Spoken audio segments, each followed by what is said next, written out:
Lazima pia tukae na tuseme zile mila ambazo zaumiza watoto wetu tuachane nazo, lakini zile mila ambazo ni za manufaa kwa watoto wetu tuendelee nazo. The government has also made various strides with the notion of wanting to stop this practice by 2022. When you instructed us with the Shebesh that the target of 2022 to have 0 cases of FGM is your plan, and we are trying to execute it, but Your Excellency, you know this cannot be done alone. First, let me thank the elders, because when they signed the declaration in the State House about 2 years ago, that was one of the new things that we, as an intervention, because fighting FGM requires several interventions. One of the interventions is where we brought in elders because they are the decision makers. In this documentary, we learn about nilisema nataka kukeketwa. Alishika hiyo maneno kutoka kwa nyanya yake, akaja naye kutuambia ati yeye nataka. Tulienda tukakeketa msichana mmoja akamblindi. We sensitize them about the dangers of FGM. And now, I'm in Tharaka Nithi County to find out if the government interventions are bearing fruits.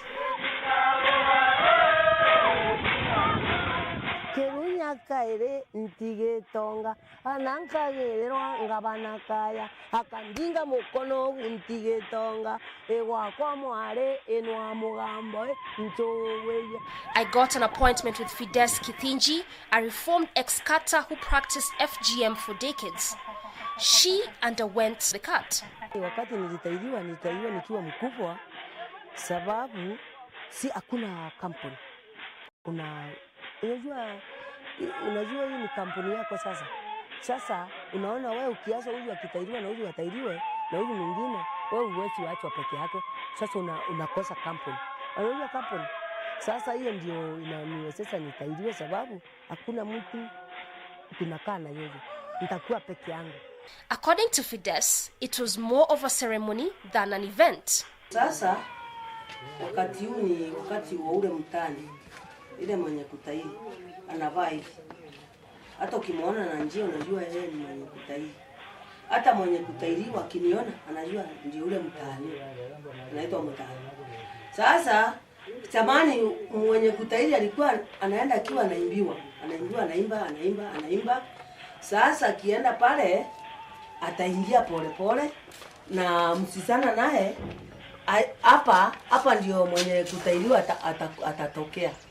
Na hii mlango amalisio mambo yake na mimi nitakuwa pale nje. Sasa hii inaitwa ovia mtani. Na hii ni nkio ya mtani. Hii mti inaitwa lamara. Yaani ile pingo ya mtani. Ukienda kusukua mtani kama mtu anikujia hapa kama unatumano kama vile vijana. Kijana kama ule anakuja ananiambia tunataka uende ukatairie kwetu. Sasa leta ile pesa unakuja naye ili niweze kutoka. Kiniasia 1,000. Sasa nitampea hii. Ona, ataenda naye akijua mtani akienda atapelekea yule mwenye kutairiwa mwambie ukiona hii ujua hakuna utabadilika hata ukikataa tunakushika kwa nguvu. Poverty made Fides to become a cutter. Sasa nikaona nione kama nikitairi nitasapata pesa. Sasa nikaanja hapo nikafuatilia wale walikuwa na barua. Wajua huku kutairi zamani ilikuwa ukienda kutairi na unaenda unapea chibu pesa. Unakupatia barua unaenda kutairi nayo. Sasa ukiwa unapata ile barua utaenda hivyo utakuwa ukienda bila amuke. Asubuhi saa 12 umetairi. Umemaliza na unapewa kitu. For one to qualify as a cutter, one had to cut at least 10 young ladies. Wajua ulikuwa unatairi kisirisiri, hakuna mtu anajua kama unatairi. Unaenda unatairi, unakujua unatairi unarudi. Sasa ukirundi vile Wajua ni kama vile unapewa mtihani unapita. Sasa ukipita ukikuwa na watu 10 wako, sasa hiyo ndio kama unafunuliwa. Unapatiana ile chakula, wanakula alafu wanakuambia sasa wewe endelea kabisa. Ni kama vile unafanya mtihani wa form 4. Kama ukapita uende university. Later on the day, I received a call from Sarah Karimi from Kirimangare village, Kanjuki sublocation. She is one of the few women who voluntarily went for the cut. Nilisema nataka kukeketwa. Ukeketaji ulikuwa mwingi na ilikuwa ni passion. So kama hujakeketwa hauna kampani. Mtu anakaa for how long ndio arudi kwa sawa kabisa ile mpaka anaweza toka aende nje atembea ndio na shughuli zake kwa kawaida? Utakaa mwezi. Na hiyo mwezi uketi kwa nyumba ni mambo gani ambayo unafanyiwa? Kama ile kuappreciate umetoka from one stage to another stage. Wana kiutamaduni kuna mambo mingi walikuwa wanafanya. Utaletwa watu hata kwa kuchape. Uko na kidonda na utachapwa. Utaambua kama ni mambo ya kuheshimu mama mwenye amekuwa supporter wako. Utaambua mambo ya kama unapita njiani ukutane na wazazi wako, unapaa wewe unaingia kwa kichaka, wanapita. Upusi mwingi. Peer pressure also pushed her to go for the cut. Wakati niko darasani nilikuwa na stress. Sababu naona wenzangu wameenda kuolewa. Kama rafiki yangu nakumbuka kuna mmoja aliolewa tu vile tu sasa tulirudi mashuleni. Yeye akakuwa tayari alikuwa na boyfriend, lakini sasa vile amepita hiyo section sasa amekuwa sawa. So akakuwa ameolewa, kuna mtoto. Bado mimi hata sijamaliza class 8. Bado naendelea na masomo. So nilikuwa naona ni stress kubwa. Simon Jaging Kathu is a community leader in Kirimangare village. Wanajaribu kuendelea ama kuendesha ile nini utamaduni wao. Hiyo kazi mimi sitaifanya. Maana niliona haina kitu ama haina faida yoyote kwangu.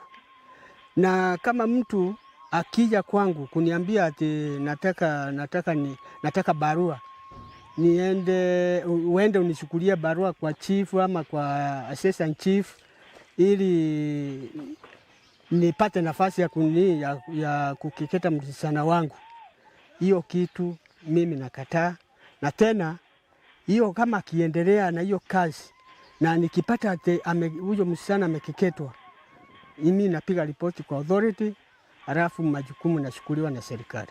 Kusema kweli mimi sioni kama kuna kitu ambayo kiko muhimu sana kwa kukeketa msichana, mbali ni hasara tupu.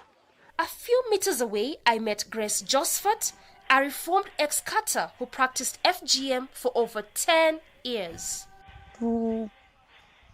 Kuanzia 1979 tukaenda mpaka hata mimi akanifundisha kukeketa.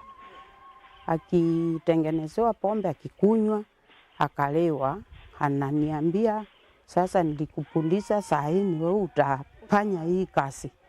Tulienda tukakeketa msichana mmoja akamblindi kwa damu kwa wingi. Nikaangalia nikaona na hii ni maneno ya kufungwa. Nikafikiria, nikaanza kutetemeka. Nikaona hii maneno hii serikali ikijua tutapungwa. Mimi nikaolewa na pastor. Nikiolewa na pastor akaniambia sasa hii maneno sitakubaliana na hii maneno. Hata nikiwa mimi na keketa nilikuwa naona ni maneno sio mzuri. Government interventions to stop FGM has attracted support from non-governmental organizations. We met Faith, Regional Director, Plan International based in Tharaka-Nithi County. A lot of progress has been achieved towards eradication of the practice. with a lot of emphasis on working with locals, mainly the role models, women and men that are in support of ending the practice, women that have progressed well in their career and have not gone through FGM, and others that have gone through FGM are career women but are against the practice and have been able to stop the practice in their own families. So those are the people that we've been working with. There are a lot of awareness campaigns that have been held at the community level. A lot of government structures have also been supported, especially strengthening the court users committees, working with the area advisory councils, training the police officers, mainly to ensure that they understand the need for issues of child protection, because FGM falls under violation of children's rights as well as a form of gender-based violence. So as much as there is that much that the organization has done in reducing the practice from 58% in 2014 to 48% as at last year, a lot more needs to be done now that comparing the prevalence in the Tharaka-Nithi County and the national prevalence of 21%, we are way above the national average with around 27%. A lot more needs to be done in eradicating the practice, which is quite deep-rooted. And as much as the government is committed to ending the practice in 2022, there is quite some good trial in terms of the government agencies supporting the presidential directive, but there is a lot more that needs to be done by everyone to ensure that the practice is eradicated in 2022. Some children were actually rescued by Plan International, them that were to undergo the cut, and then they picked them. Those are the girls that they hold seminars for, we sensitize them about the dangers of FGM as a woman, as a girl, and even to the education sector. It's dangerous to them. We've held so many seminars and we've taught well about it, and for sure a large percentage is now in schools as a result of those seminars. If you compare FGM prevalence, especially across the county, areas where the literacy levels are very high, people have gone to school, people are in church, people are not poor, the FGM levels are very low. But where the poverty levels are high, there are high levels of illiteracy, then FGM is high. So if we fight poverty, then it will definitely address issues of FGM, because parents will have, they will be financially stable, they can be able to take their children through schools. There is that level of exposure that comes up with the improved standards of living. There is that interaction with the outside world that brings in the natural transformation from embracing the cultural practices that are retrogressive to encouraging education, to encouraging support of education and hence eradication of FGM in an area. My visit to Tharaka-Nithi County left me with hope. A hope that come 2022, FGM prevalence will be zero. A hope that girls will be given equal opportunity in the society. I will visit Tharaka again.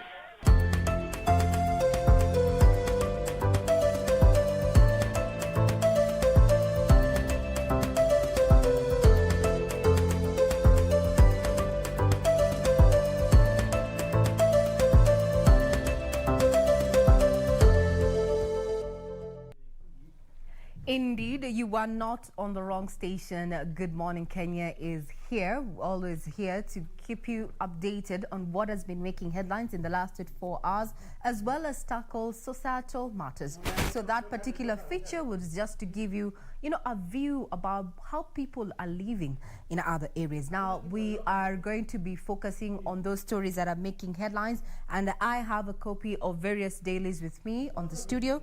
And it's just barely some days before the National Treasury Cabinet Secretary Ukur Yatani presents the budget on Thursday, that is the budget 2021-2022. So what are your expectations? Our communication lines are open as we continue sampling those stories that are making headlines, talking about matters of politics. Now, after being coronated as the Mount Kenya spokesperson, Justin Muturi has challenged his opponents, daring them to kick him out. That is one of the stories that has been given priority on one of the dailies that we're going to be sampling for you, including matters of handshake. So who gets the spoils and how is this affecting Raila's allies? Those are just some of the sneak peek of what is happening in politics. I can just give you a sneak peek of the front page of the Standard, as well as, sorry about that, clearly there's a bit of confusion here in studio, but we apologize for that.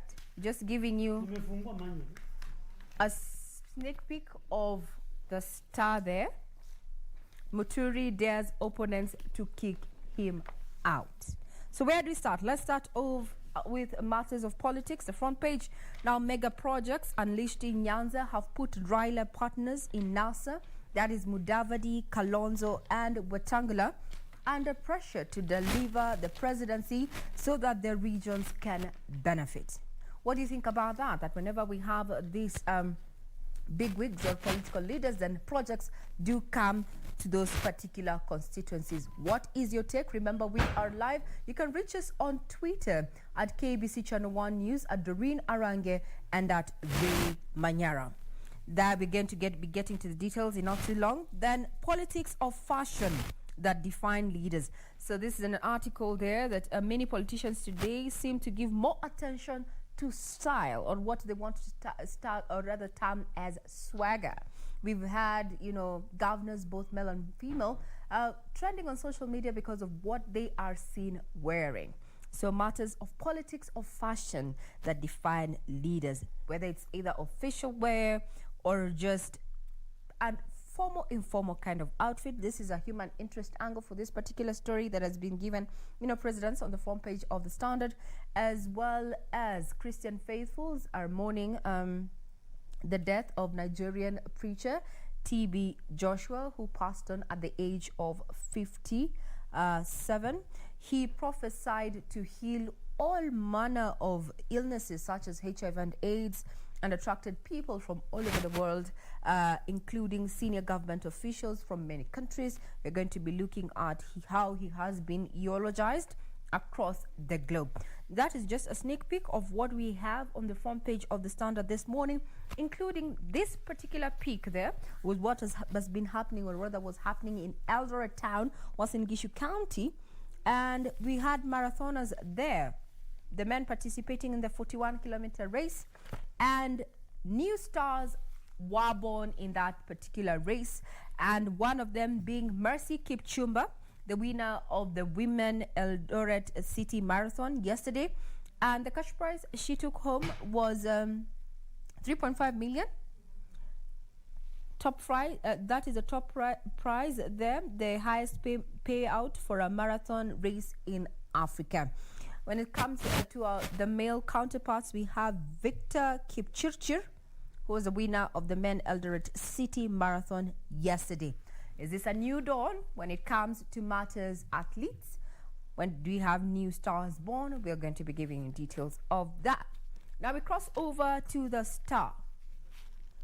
Mount Kenya region. Now, after the coronation there of the National Assembly Speaker as the Mount Kenya spokesperson, the East and the West have not been on, or rather in tandem, with some saying that that was not right, saying that who elected. There's been a lot of conversation after that particular coronation there.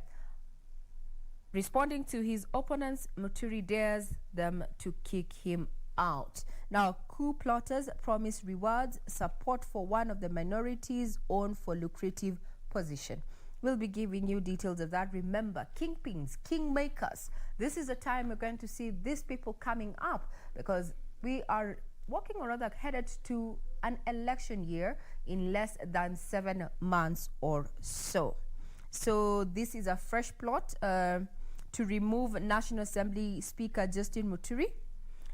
whose recent installation as Mount Kenya spokesman unsettled a number of politicians from Central. Now, insiders privy to that particular plan, which Promoturi believe will be a tall order, are said to be reaching out to many of their colleagues. Remember, this is just a sneak peek of what has been given priority in the dailies that we're sampling here for you. Continue watching Good Morning Kenya. We take a short breather. We'll be right back.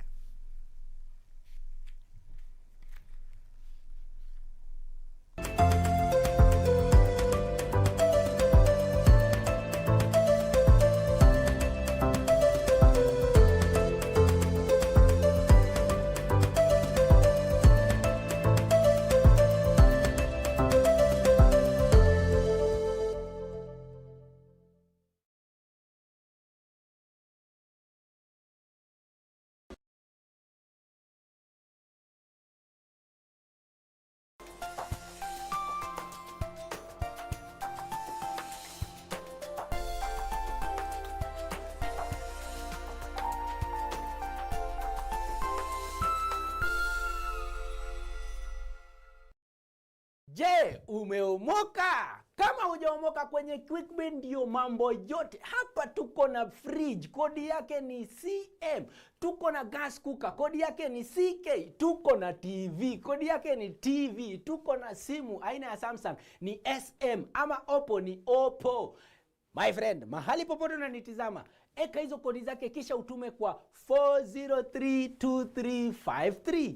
4032353, alafu utakuwa unaomoka na hizi bidhaa. Kumbuka, kwenye QuickBin ni bidhaa bora zaidi kwa bei ya chini kwa chini.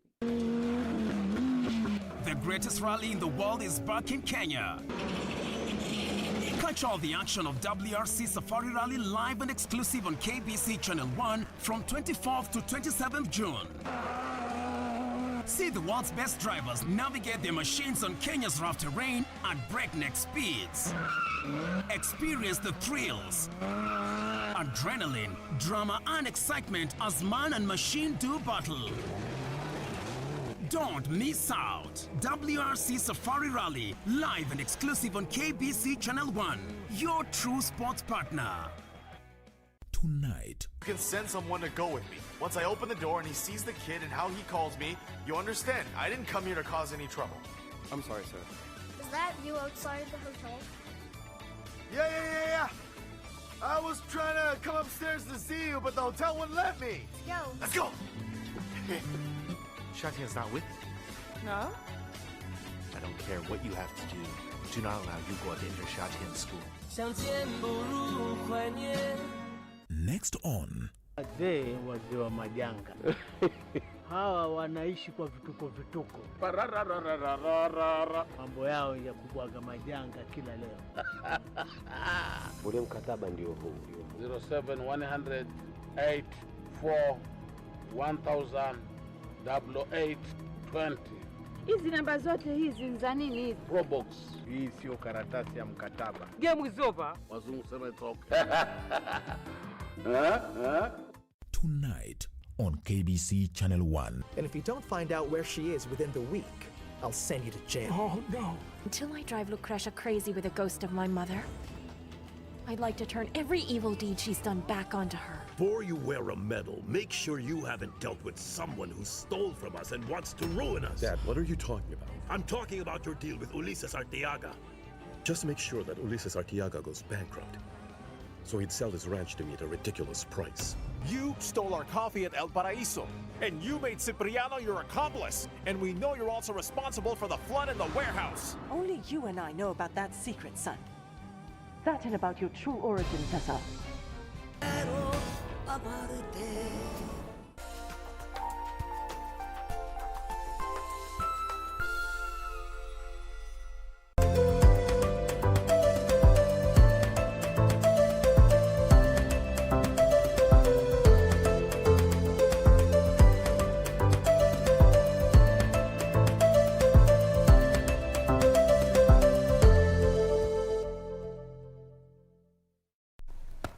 Welcome back. You're still watching Good Morning Kenya. We're just sampling those stories that have been making headlines in the last 24 hours. And before we took that short breather, we're talking about Mount Kenya region, and now with a new plan in place, or rather said alleged plan in place to oust National Assembly Speaker Justin Muturi.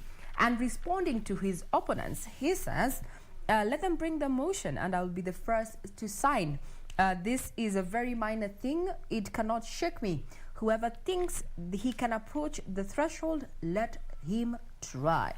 That is National Assembly Speaker Justin Muturi, whose appointment as a spokesperson of Mount Kenya region has continued to rub a section of politicians drawn from Central region wrong. And now their plans apparently to have him ousted as the Speaker of the National Assembly. We'll also be looking at, in as far as this matter, this is a legal matter, what does it take to oust a National Assembly Speaker? That should be the question that should be running through your mind, and we will be having that conversation as we talk about matters, politics going on. And to just give you a sneak peek, indeed, that is not a walk in the park. It is a daunting task. This ousting a speaker starts with a petition that is given time to give views of the impeachment during a session that is presided over by the Deputy Speaker or a Member of Parliament. Then the motion will be subjected to voting by the members, and the National Assembly clerk will tally the results. If the motion gets at least 2/3 votes, then the Speaker will be removed from the helm of the National Assembly. With what we have been seeing happening in the National Assembly, we know the issue of tyranny of numbers. This is something that we need to really keenly look at, even as these plans are being hatched to oust Justin Muturi. And remember, no substantive move has been made, and those in Muturi's camp say they're not going to respond to these particular allegations until a formal petition is put forth. But as far as the National Assembly Speaker is concerned, Jay Muturi says, bring it on. Doreen, what is your take? Speaking of the Speaker saying bring it on, actually that is also what is making headlines this morning on the front page of the PD, where the main header is impeach me. And the Speaker says, bring it on. That is what he says. This, of course, comes after he was coronated as Mount Kenya's kingpin, or better still, the spokesperson. But again, Ray, as you mentioned, we'll just be giving our viewers the details of that in a short while. But still, to unpack more of what is on the front page of the same daily, which is the PD, still this issue of the nomination of the judges still dominates the paper this morning, with the main header, Uhuru's case against judges' nominees. And I just want to read a bite from what the president said. He said, as long as I serve as president, I will choose the right over the convenient. I will choose the hard over the easier choice. I'm not doing this for myself, but for the people of Kenya and for prosperity. And again, also on the flip side, there's a bite from the CJ, that is Martha Koome, who said, we call upon the president to similarly appoint the remaining 6 judges, because the judiciary is still in dire need of as the backlog of cases is increasing. But even as we talk about the issue of the nomination of the judges, as the president presided over the appointment of the 34, leaving behind the 6, there's that story of the Akasha brothers, if you can remember that particular story, and that is just coming up as one of the reasons as to why he did not appoint some of the judges in the 6 that remained there. But then again, as you mentioned, details of that will be coming in a short while. And yes, even as we gear ahead for the budget 2021-2022 this Thursday, now all eyes are on Parliament ahead of the ambitious 3.6 trillion budget there. So in as much as, yes, we gear up ahead for that, but what exactly are Kenyans' expectation? How has the government perhaps performed so far in this last financial year? And also, televangelist TB Joshua dies at 57, where Nigerians are mourning this the preacher, that is TB Joshua. And again, also details coming in, or rather the details that rather came in is this: the pastor died after stopping service. That was this past Sunday. So that is how the front page of the PD looks like. Coming to the front page of the Daily Nation, matters to do with politics never miss, and now there's a row of a scheme to delay 2022 politics. This is what the UDA party is perhaps just saying in regards to 2022 elections, which are about 14 months away, and this in regards to the matters of the BBI, where the proponents of the BBI initiative insist that this referendum, which is supposed to take place, must be held before the country goes to the elections. But now politicians allied to DP, which is of the UDA party, they say that this is a ploy to extend the life of Parliament, and they plan to resist that. But even as we talk about the 2022 elections or politics there, the UDA is now eating Raila's lunch at the coast, and now the same party linked to the DP has now embarked on a massive campaign to popularize it in the coast region. We've seen also various areas in which the party has tried to popularize its bid, and also just of what we've been seeing perhaps in the different by-elections that have been held so far. Away from matters politics, coming to matters COVID-19, and now the Nyanza part of the country, counties such as Kisumu, Migori, as well as Homa Bay now feel the COVID-19 heat after the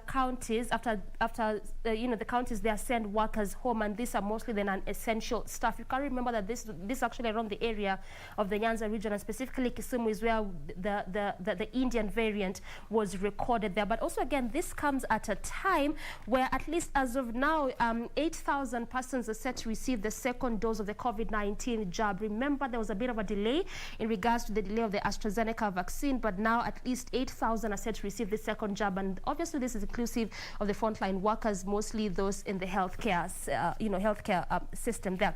But again, away also from matters COVID-19, if you can remember the murder of the young girl, that is Chantel, the 8-year-old girl in Kitengela. Now detectives are just probing into this criminal case right now, digging up the criminal past of the prime suspect in the abduction of the murder of this 8-year-old girl who had disappeared while playing with just playing around the neighborhood, disappeared, and the next time she was found, she was actually found dead. So right now what the police are doing is digging into this matter. Now, Ray, before I continue unpacking more of what is inside the papers, I mean, what does this mean in terms of safety of children? Because this particular story, that young girl was playing with her friends, and this is actually what she was used to doing. The mom would leave her in the house, leave her food, she would go outside play, mom goes to work, come back, she would always find her. But on this particular day, things were different. Is it a question of perhaps parents need to be more present in their lives, or is it just a question of maybe we need to, as a community, also just take care of, this young persons or the young children? When it comes to security of our children, especially where parenting is concerned, yes, statistics indicate that, most parents are out of their children's lives, maybe because they're out there trying to eke a living to support their lifestyle. But at the end of the day, counseling psychologists have advised parents as well as guardians to ensure that they spend more time with their children. That being the case, if you look at this case of this particular 8-year-old, it was a case of mistaken identity and a very unfortunate incident to have actually occurred. My question would go to the neighborhood. How can a stranger come approach children who are playing outside? Because I'm sure there are people who've come out to say that they saw as a person leading out this child from that particular premise. Why didn't they question? Then that comes down to the fact that we have taken to an individualistic form of life. Yeah. For example, here in the CBD, if by any chance, unfortunately, you get mugged, you're on your own. Yet there'll be witnesses who will come and ask you, Madam, what has happened? When it comes to parenting, I think we need to go back to how we were brought up back in the day, where if you're found in a compromising situation or made a mistake and your mom or your dad was not around, the person who actually found you in that deed could reprimand you. And better yet, take a hold of you and take it to your parents. Question. Even there was I think some 2 years back, there's a lady who actually made it to social media because she posted and saying that there's a particular lady, they were headed to Western. there's a lady here with a small child, and the baby has been crying from Nairobi, and they haven't stopped yet. The baby is still crying, and she's concerned that this is not the mom. Because a small child will always get comfort in the bosom of the mother. So she raised alarm, and apparently this child had been stolen. Throughout the entire So when journey. she posted it on social media, someone who knows someone spread the word around, and traffic police relayed that particular bus. The passengers were alighting. They picked up the lady, and when the lady was taken to the station, apparently this was a stolen child. So how are we working as a community or even a neighborhood? You know, it begins with you. If you're in a neighborhood of, 10, 20, you already know whose child belongs to who and who is a stranger. Why would you just sit by and watch and wait until the other shoe drops? That's why you say you saw it happening. Because if the children who are playing with Chantal were to actually question wewe ni nani, Yeah. or someone, because I'm sure there must have been a grown-up, because these witnesses who've come out and say that they saw someone leading the baby out, then would not be having this story here. So it's a question of it's an unfortunate incident. I do not blame the mother for working. Her system of ensuring that her child is safe, maybe she thought her child is safe, and this has been working for her. She can go out, at least the child is not locked in the house, the child can play, can access her house, can have a meal. I do not essentially blame the mother, because people have challenges. Life is not easy. Look at the cost of living right now, so we make do with what we have. But now the issue of how safe or how secure is your neighborhood for yourself and for your children. And as neighbors, the Nyumba Kumi initiative was one of the initiatives that was put in place to just help people identify who is living next door. What do they do? How many children do they have? Just to try and ensure that we have security within these communities. But unfortunately, we are too individualistic, especially in urban and peri-urban areas, where we really do not get to know or care who is living next door. Today, Doreen, if I was to ask you, who lives above you, would you know? Actually, it looks like it just boils down when you say that we have become so much accustomed to that individualistic kind of life that we don't sometimes even care, perhaps, about the other neighbors. Like, actually, as you're mentioning that, as you're just giving an example of a story, I've again remembered that there was a friend who was telling us that there was a time in a same flat where he used to live, rather. That particular flat, just different people, and they're not even accustomed to perhaps saying hi or good morning. So it was just like, you come to the house, you're in your place, and that's it.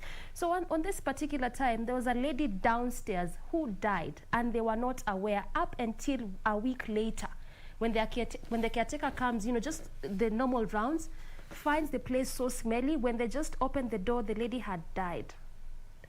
No one had taken keen interest. No one was even caring on what is happening. I think, Ray, as you're mentioning, perhaps you need to change that kind of system, because when you go back to the Chantal story, even the relatives and family are saying that Chantal was not a girl who would just go with strangers. So I want to believe that perhaps there was a bit of an alarm that was raised before she actually was abducted. So you're really putting it correctly, Regina. We really need to come back to that place of living as a community, and also perhaps do away with that fact of a neighbor cannot discipline your child, because sometimes there's that aspect of why am I even bothered? They're not my child. Perhaps if I discipline them, it may be an issue with the parents. So sometimes this might push some neighbors not even be so much included into the lives of the children around the neighborhood or something of the sort.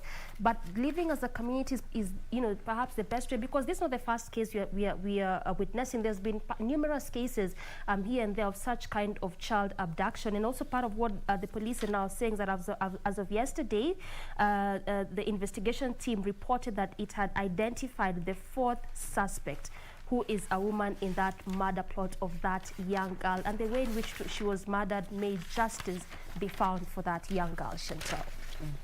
Very well said. So we keep up with those stories that are making headlines, and when we began, we just shared that particular trending story about plans to oust J.B. Muturi there as the Speaker of the National Assembly. And we went further to just give you the process. Petition given time, debated, run by the Deputy Speaker or MP, parliamentarians vote.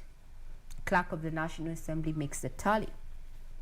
Talking about matters of campaign, because 2022 is just but a few months away. Actually, if you do your math, plus or minus 6 months. So we've been seeing politicians actually being seeking support from the elders. This is how you know that we are still African. We are still inherently African, where, you know, an endorsement from a particular clan of elders gives you an edge in the political scene. Let me take you down memory lane. How many of those politicians have been, you know, or rather have sought support from the elders since last year? Let's start off from June 7th last year. A faction led by a section of Talai elders led by retired Anglican cleric James Baasi said Kalenjin kingmanship was with the Deputy President William Ruto. However, in January last year, Baringo Senator Gideon Moi was crowned a Kalenjin elder by Talai elders in a similar ceremony. You know, that had been halted earlier after youths blocked Gideon from meeting up with the elders. January and June, a section of the same elders came out to say, you know what we did in January was not proper. This is the right kingsman, or rather kingsman for the Kalenjin. That was that. In February last year, Amani National Congress party leader Musalia Mudavadi was not left behind. Well, in bid to boost his popularity and presidential bid, he received endorsement from the Western Kenya Council of Elders, who backed him for the top seat. On May, the same year, on May 1st, we had ODM leader Raila Odinga hosting the Gikuyu Council of Elders at his current home. This is on May 1st, not this year. I think the meeting was also attended by top politicians from Mount Kenya. And in October last year, still, Raila hosted elders at his Bondo home in Siaya County. It seems that we are on a rush, or rather the politicians are in a rush to seek, support from clan elders so that they can boost their presidential bid. So this is likely to continue. Remember, now there's already push and pull in Mount Kenya there after the coronation of JB Muturi there as the spokesperson of Mount Kenya region, with Friday a section of Kikuyu Council of Elders going ahead to cleanse the Mukure kwa Nyagadhanga shrine in Murang'a, and they went further to even nullify the installation of JB Muturi there as a Mount Kenya spokesman. In case you didn't know, now we know that Mount Kenya region is not as intact as, previously perceived. Now we have Mount Kenya East and Mount Kenya West. On that note, we'll be taking a short break, but we'll still continue on what has been making headlines in the last 24 hours. Do keep it right here.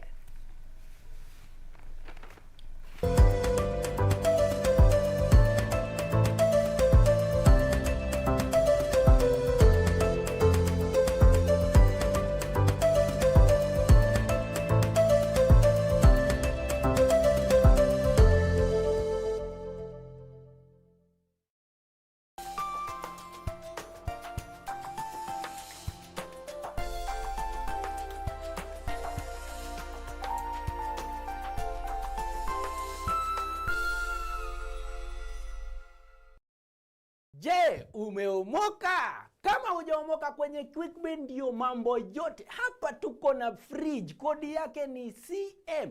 Tuko na gas cooker, kodi yake ni CK. Tuko na TV, kodi yake ni TV. Tuko na simu aina ya Samsung ni SM, ama Oppo ni Oppo. My friend, mahali popote unanitizama, eka hizo kodi zake kisha utume kwa 4032353. 4032353, alafu utakuwa unaomoka na hizi bidhaa. Kumbuka, kwenye QuickBin ni bidhaa bora zaidi kwa bei ya chini kwa chini. The greatest rally in the world is back in Kenya. Catch all the action of WRC Safari Rally live and exclusive on KBC Channel 1 from 24th to 27th June. See the world's best drivers navigate their machines on Kenya's rough terrain at breakneck speeds. Experience the thrills, adrenaline, drama and excitement as man and machine do battle. Don't miss out. WRC Safari Rally, live and exclusive on KBC Channel 1, your true sports partner. Tonight. You can send someone to go with me. Once I open the door and he sees the kid and how he calls me, you understand, I didn't come here to cause any trouble. I'm sorry, sir. Is that you outside the hotel? Yeah. I was trying to come upstairs to see you, but the hotel wouldn't let me. Let's go. Shatian's not with you. No? I don't care what you have to do. Do not allow Yugo to enter Shatian's school.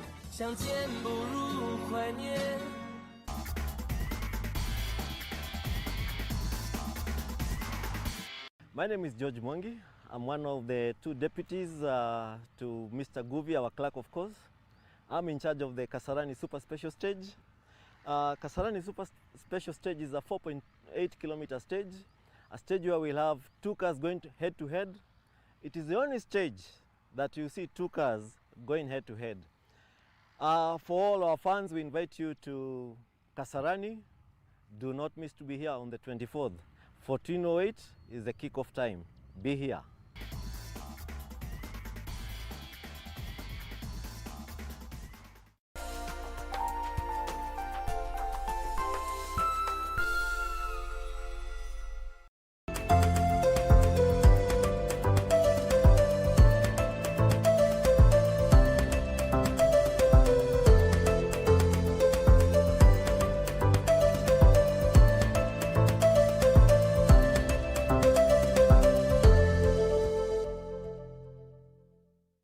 Thank you very much. You're still watching Good Morning Kenya, and thank you very much for your feedback. I'd want to read some feedback that we've gotten from one of you who's watching from Nairobi area. This is Jackson Kihara, who has further given me just a tidbit of what exactly Mukure wa Nyagadhanga means for the Agekoyo. He says this is where Gikoyo and Mombi and their 9 daughters lived. Thank you very much for that piece of information. Remember, we are live. You can also get further details on our website, that is www.kbc.co.ke. You can reach me on Twitter at Ray Manyara and at Doreen Arange. Remember, by the end of this week, we'll have known what is contained in the proposed budget 2021-2022, at a time when Kenyans are saying that they are really waiting to hear what Treasury has in store for them to especially bring the cost of living down. We'll be keeping tabs on that.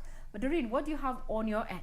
I just want to look at matters politics right now, given the fact that the Kiambaa by-elections are slated for next month, that is July 15th. Now it is being termed as a two-horse race between the Jubilee Party and the UDA, the Jubilee Party candidate as well as the UDA Party candidate. In fact, yesterday there was a bit of intensifying in terms of the campaigns there in that particular constituencies, and what really came out was the fact that there was no COVID-19 protocols being adhered to, given the fact that the president had mentioned that there was ban on political gatherings. But even at that, this particular by-elections really have intensified, with these aspirants crisscrossing the expansive sub-county in that same area. The contest has, however, narrowed down to the two-horse race, just as I mentioned earlier.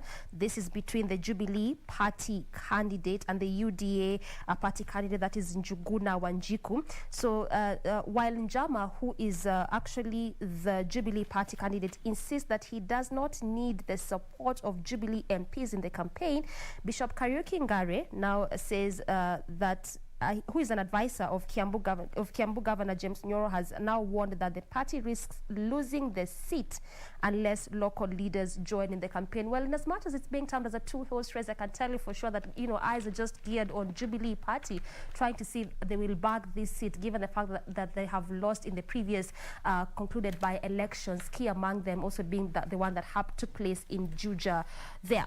But away from matters politics, how about we come to now what is happening in the Judicial Service Commission there, as pressure is continuing to mount on the president to appoint the judicial officers. And now this just comes after the Huisero MP, that is Christopher Aseka, who is again one of those persons, persons mounting pressure on the president to at least appoint the 6 remaining judges after he presided over the appointment of the 34, which he did the previous week. And he says that he holds the president in high regard, but failing to appoint the 6 judges is an affront to the Constitution, and the legislators say that the president was setting a dangerous precedent by violating the rule of law, as his predecessors will follow suit and do even worse. That is what he says. And aside from the MP, we've also seen various petitioners coming up from just to ensure, still continuing to mount pressure on the president when it comes to the appointment of these 6 remaining judges, which he did not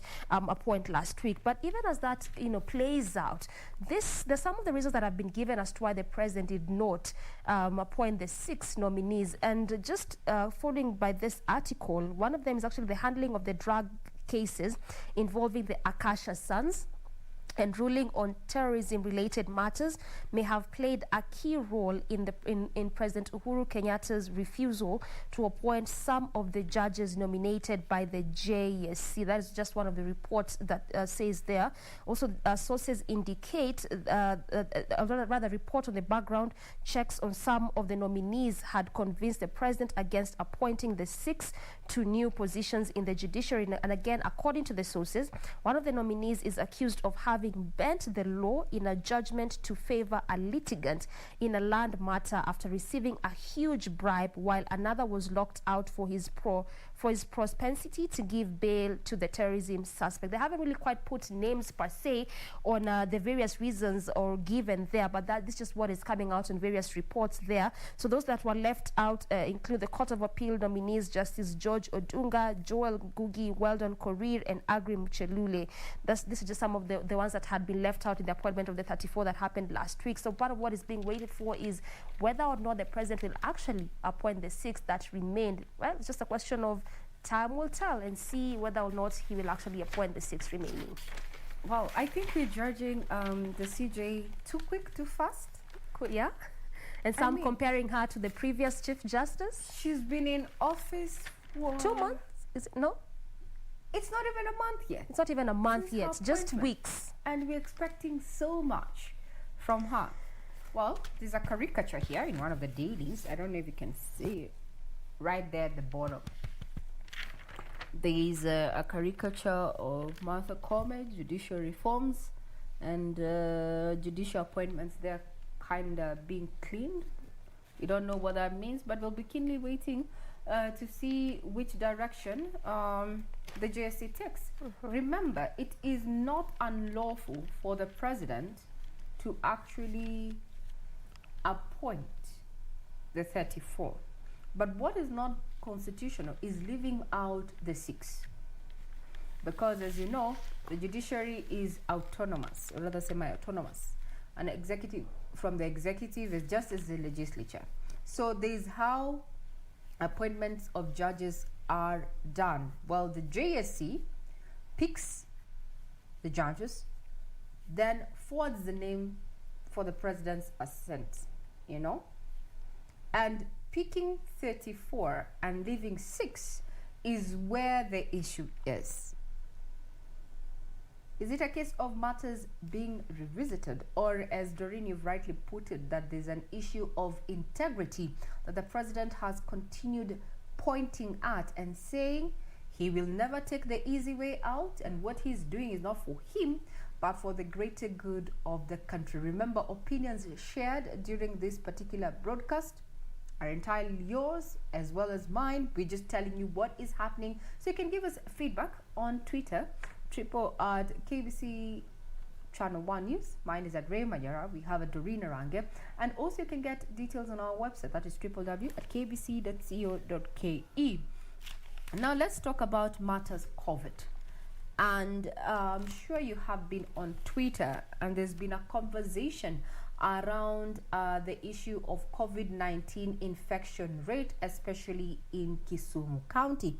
Some establishments have already started issuing warnings in as far as their services are concerned, terming the rise of COVID-19 as a reason as to why they are cutting down on their services and operations down in Kisumu County.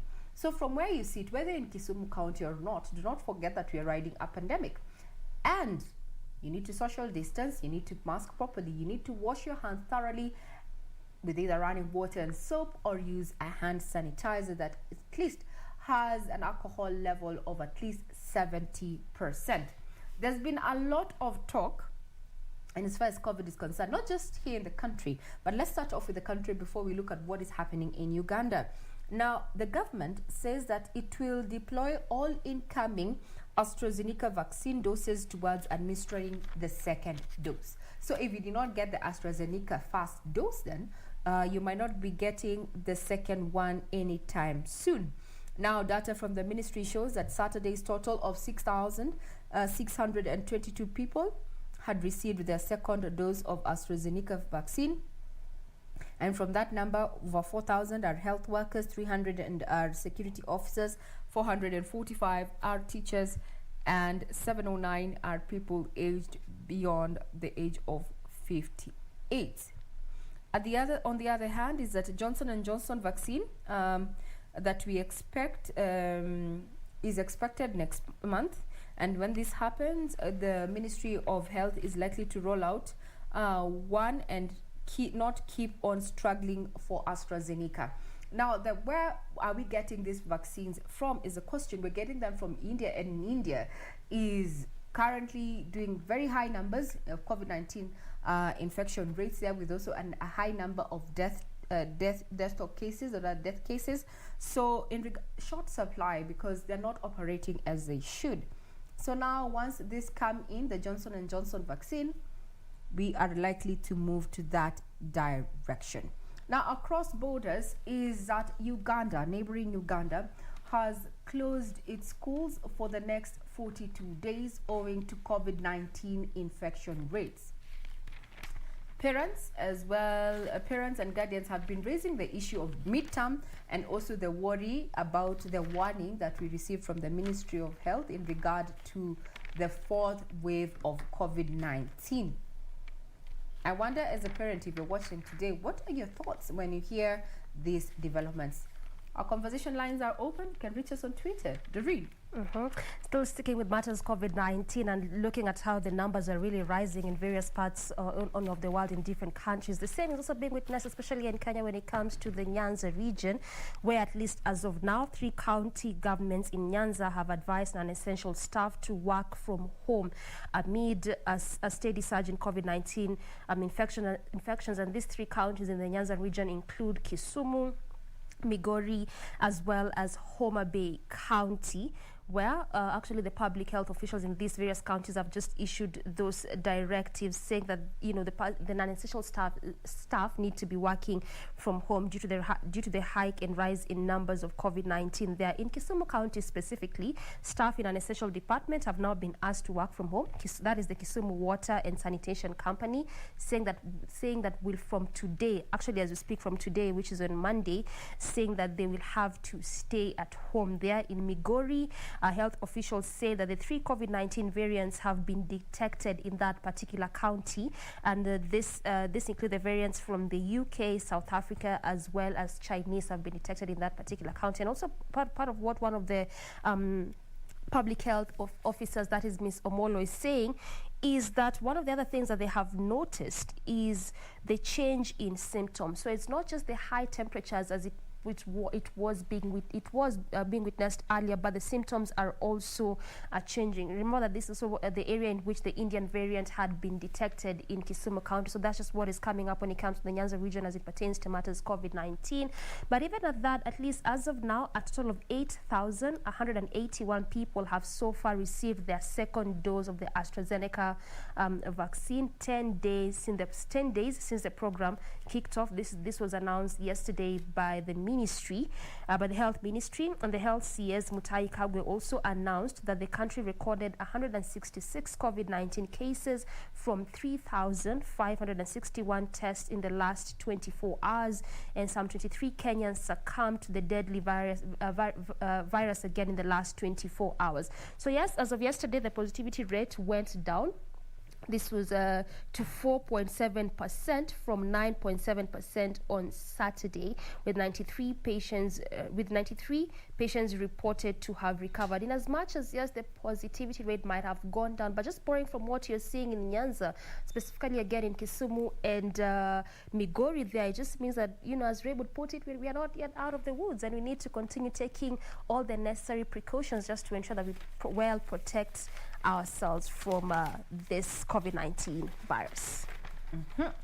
I want us to speak matters sports, Doreen, please, if we may. They say Eldoret is a city of champions, and indeed the weekend was quite colorful there, with men and women coming out to participate in the Eldoret City Marathon. Remember our very own athlete, that is you know, a man who participated, or rather ran after himself, or ran against himself. That is none other than Eliud Kipchoge, yes? Yeah, no human is limited. Yes.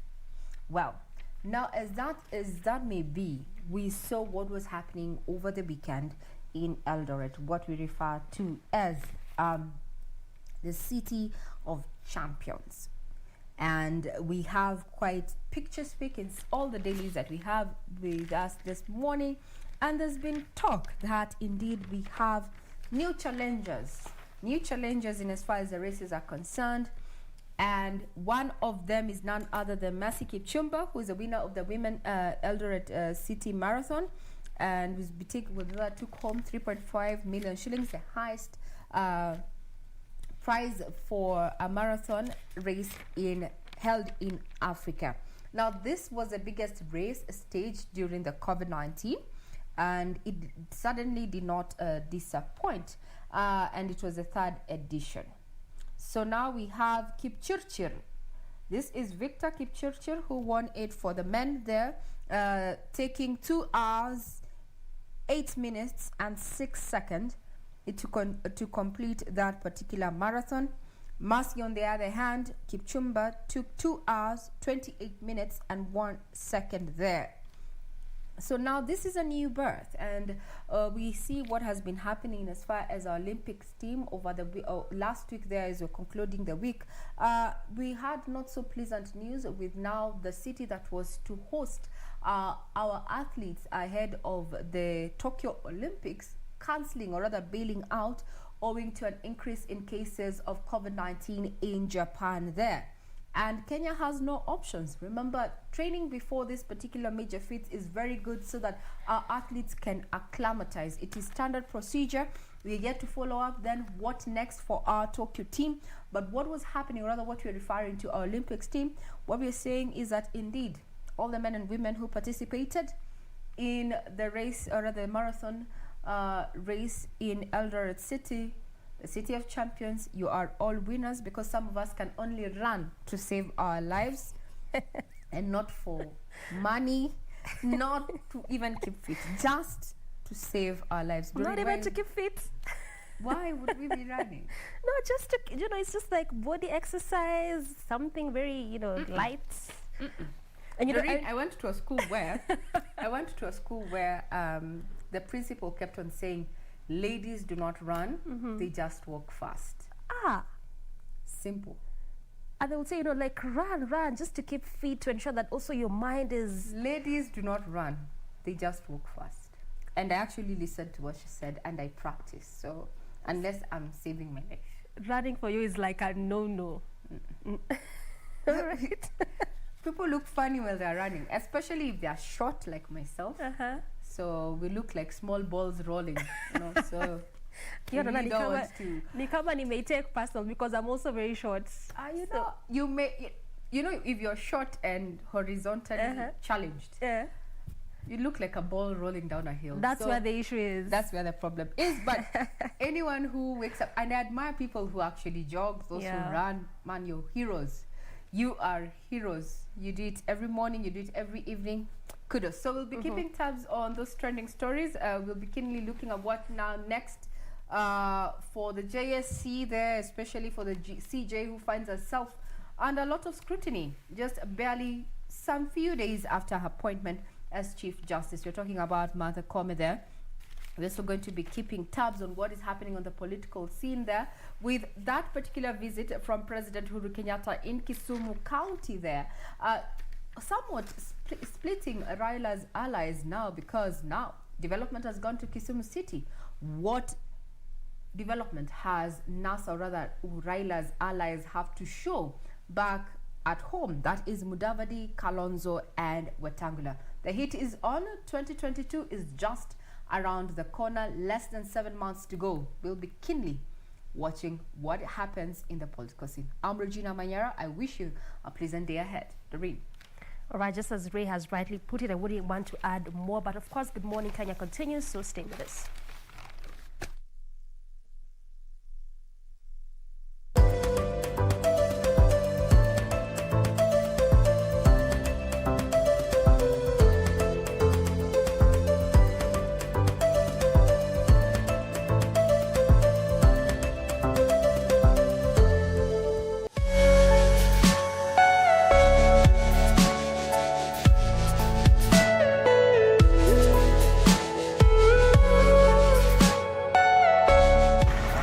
I am in Bungoma County, a county that has been listed among the top counties leading in the cases of teenage pregnancy in the country. It escalated during the COVID season. That was the time we reached the peak and the height. We actually had about 6,000 cases plus. Those are the ones which we managed to capture. Even these teenage pregnancies that we already have in the facility, those are the ones that came. We are not sure how many more are in the villages. Meet 15-year-old Tessie, not her real name. Tessie was robbed of her childhood by a person a child would ideally look up to, her head teacher. Mwalimu akaniita, akaniambia nimpelekee kitabu ya kamusi. Leo nifika kwa darasa nikachukua nikampelekea. Leo nimpelekea, nikaniuliza tunaweza ukanipea yako, nikanyamaza tu sikumjibu. Akaanza kunishikashika matiti. Alafu akanisukuma na akafunga mlango na akaniangukia. A rape incident that left her pregnant and confused. Kwa kweli nikachukua mtoto nikapeleka hosi. Pili nilipeleka hosi, daktari akaniambia mtoto yako kuna mimba. Kweli nilistuka. Nilisikia vibaya. Sikuwa nataka. Nitarajia tu nisome. Siwezi fanya kitendo kama hiyo. Reluctantly, she coped. As if the pain of being defiled was not enough, Tessie lost her baby in unclear circumstances 4 days after birth. Mimi nilikuwa nimetoka nimeenda toilet. Kurudi napata tu anapiga ndera. Nilikuja kumwangalia. Kufika tu kwa mlango na analala. Mimi nikajua tu amelala. Tessie may not have a child to raise today, but she is nursing a wound that has refused to dry, with her long traumatic journey that appears far from over, a journey to seek justice. Niende wapi? Kweli. Mwalimu angejua anataka kutubadilisha daa ama anataka urafiki mwingine, hata angekuja mimi mwenyewe. Mimi ndio huyu kulika aende kwa mtoto yangu mtoko kama huyo.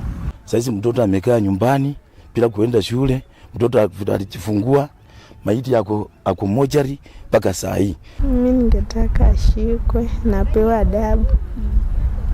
Asifanye mtoto wenyewe kitendo kama hicho. Please let our policemen investigate correctly in any defilement cases that are taken. Because if they hide evidence, they record the wrong statements, we don't get up getting justice for these defiled children and defiled girls. Several kilometers away from Bungoma in Kisumu County, we visit another home in Seme Sub-County.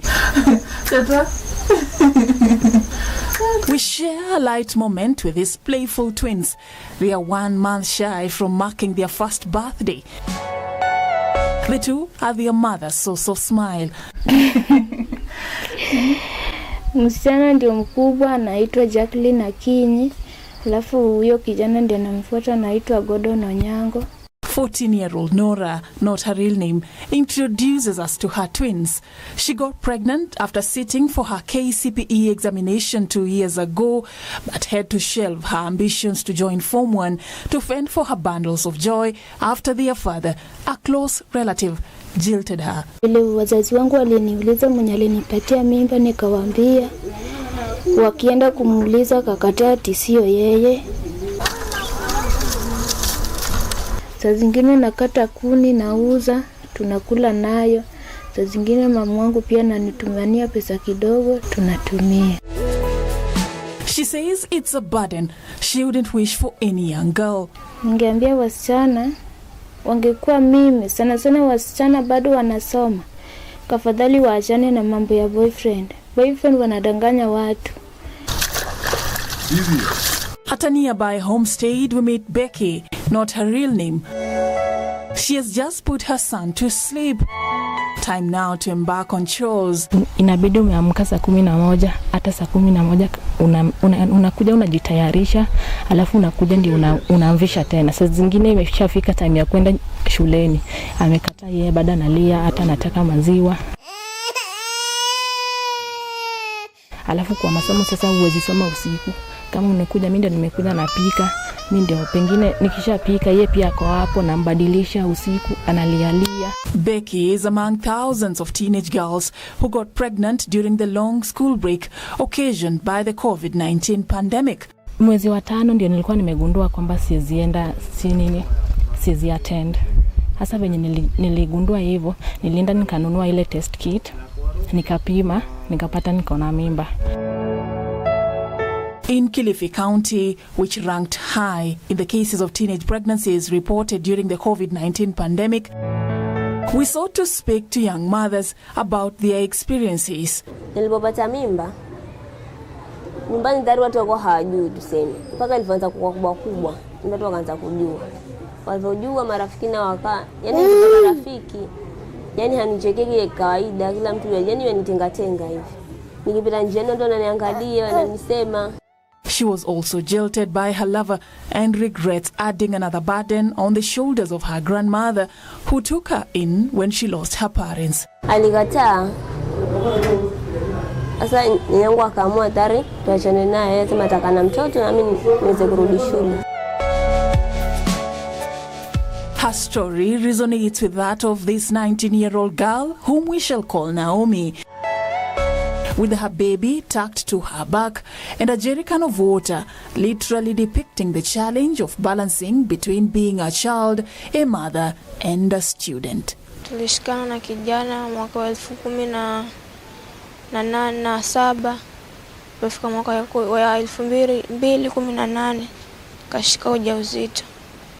For the last 3 years, Naomi's efforts to get child support from her baby's father have been fruitless. The tales of these teenage mothers exposes the vulnerabilities that girls from poverty-stricken families often go through, that often give sex predators an opportunity to win over them in their power plays.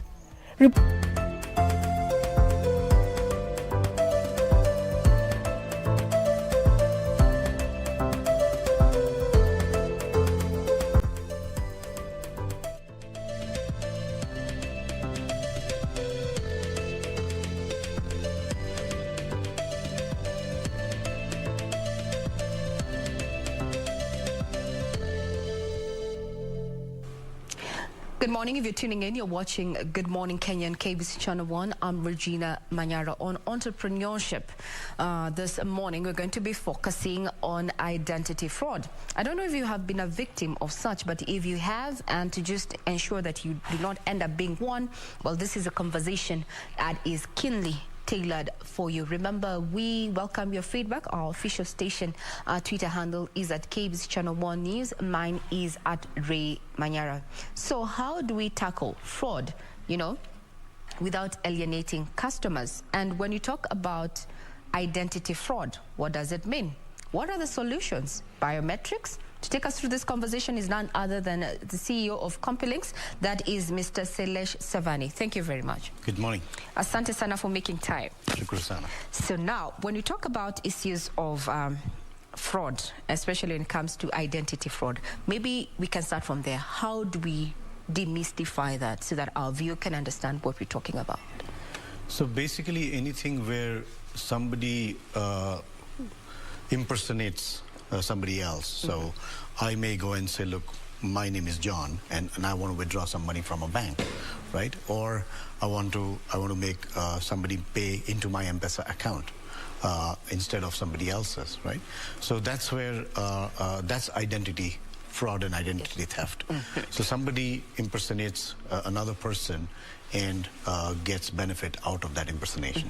Over this one last year, we have seen a shift, towards the digital platform. From where you sit being in the value chain then, would you have some numbers for us to show us exactly, how we have performed in as far as identity theft or rather fraud is concerned during this one period that we've really been focusing on digital matters? So with the advent of COVID-19, obviously there has been a humongous increase in identity theft and frauds related to cybercrime as a bigger subject. For example, in Switzerland, there have been more than double the case of cyber threats and cyber security attacks and identity thefts. Coming back home to Kenya, there has been, I would say, at least a 76% increase in identity-related thefts, where somebody else is impersonating somebody else and then defrauding an organization or an individual. It could be a bank, it could be a telco, or it could be any other commercial organization where some commercial benefits are being reaped by fraudsters. Yeah, financial service providers have been, targets of cyber crime. Maybe it's because where the money is and the vast human resource then. How then do these firms bridge the gap, prevent fraud without alienating customers? What are the solutions out here? So basically because of the pandemic, customers are now not wanting to have face-to-face transactions or not able to have face-to-face transactions, and that's where technologies like biometric technologies become very, very handy, whereby adding fingerprint or face or voice to a customer's credentials on the bank's platform or a financial services provider's platform will make sure that the customer that they're dealing with on the other side of the value chain, it could be a phone, it could be an internet connection, or it could be a mobile banking platform, the bank needs to make sure that the person using the mobile banking platform is the person that they have on their database. So it could be Sailesh, for example, who has been registered on the bank's platform, but somebody else poses as Sailesh on an internet banking platform and then withdraws money or makes payments to other accounts. So using biometric technology to add to the eKYC process for banks and financial institutions makes it a much secure process, because now it's the new normal. A lot of customers are not ever going to be accessing the physical channels of banks and of telcos, and this is the time when banks and telcos really need to look at how they're going to leverage technology to reduce, if not completely eliminate, identity-related thefts. But now let's look at the situation on ground. A majority of these FSPs suffer what, in theory, the technology threat avoidance theory. We know that this threat, but I do not want to invest into it because, it's a heavy or a capital investment. From where you sit then, how do we change this dynamics? Because they are the targets, but a majority of them do not want to invest in the solutions out here. I think a lot of the biometric solution providers like ourselves also are changing the financial or the commercial model, whereby financial service providers are able to access these technologies on a pay-as-you-use basis. So that then reduces the barrier to enter into such huge investments. Of course, you cannot eliminate complete investments. You must secure your internal infrastructure, for example, and you must secure your physical channels as well. And of course, you have to upgrade some of the systems. So there are some costs involved, but if you compare the costs of entering into a biometric-enabled system, say about a year and a half back and now, there has been significant amount of reduction in the cost, primarily because most providers are looking at a pay-as-you-use model, which makes it easier for organizations to adopt it quickly. To adapt that. Now let's look at the end user, because it is I who is going to be keying in my credentials and such then. How does one then protect themselves on an individual capacity from identity fraud? Especially online, because that's where it happens, online. Yeah. So basically, I think it's a matter of first educating the end user. That look, if you receive an email, for example, saying this is your bank and please click this so that we can update your details, for example, or click this for getting the latest updates on COVID, or click this link to secure your computer, whatever. So you get all these what they call phishing emails. So the customers need to be educated that you need to be very wary of such emails and make sure that the sender ID is actually your bank. That is one. And two is, if you're not sure, call your relationship manager and ask him, I've received this email. Do I need to do anything about this? Or people receive SMSs and people receive mobile app updates. And these are ways where fraudsters are, attacking vulnerable customers and getting details out of their systems. So one is educating the customer, and two is, of course, then making sure that with the application of biometric technology in the validation process, the bank is making sure that even if somebody is accessing their account, he or she has been validated through his or her biometric credential to make sure that this is the right person that is allowed to use this particular bank account or a mobile account. Mr. Salesh, let me ask a question borrowing from something that one of us actually went through. They received a phone call. It was not an email or a text. It was a phone call. Oh, we want to upgrade XYZ, so kindly do not switch off your phone or, such, so that we can upgrade else. So they did not actually switch off their phones, But generally, you would rush to switch off your phone because it has gone through your mind that this is a fraudster. Right. So what happens? Just take us to, because those are the basics. That's what Kenyans want to understand. That should I switch off my phone, or in this particular case, they kept their phone open, and they even went up, called the customer care, and they said by that was not us. Right. So what happens in that time where you've switched off your phone and such? Yeah. So typically, when you receive a call like that, it is definitely something that one must go with caution, and leaving your line open makes you more vulnerable. Because with a line open, fraudsters have ways of accessing your device and installing malwares on your device, just on a voice call as well. So the best is really, a short answer is switch off your phone in such a situation, and do not put it on, and do not answer phones coming from different identities. And there are times when you get a call from an unknown caller, right? There's no number there, or there are calls coming from Eastern Europe countries. Oh yeah, we had a situation, and I think it got nationwide publicity, where there was a certain line that was red, always coming in red, and Kenyans are saying, oh, this is a number from the devil, la la la la, Illuminati and such. But it was a premium. Actually, immediately you answer, you lose your data and such. Yeah. So that's where we are in that age. Right. Other than just being extra cautious in terms of, do not respond to suspicious calls, texts, or, emails and such, then, even with the use of biometrics, then, looking at what happens then. I have reported this particular matter, or rather I've alerted my bank or my telco. What then? I still feel vulnerable as an end user. What then? What is out there to ensure that, customer confidence? Yeah, I think see, a lot of us have now started working from home. And as a result, there is a bigger exposure. Yes. Because home networks are not as secure as enterprise networks, right? So, for example, your Wi-Fi password is typically like, Sailesh1234, you make it easier, so you just, and it's so easy for anybody to hack into your Wi-Fi network, right? So you must secure your Wi-Fi password, right? Make it more complex.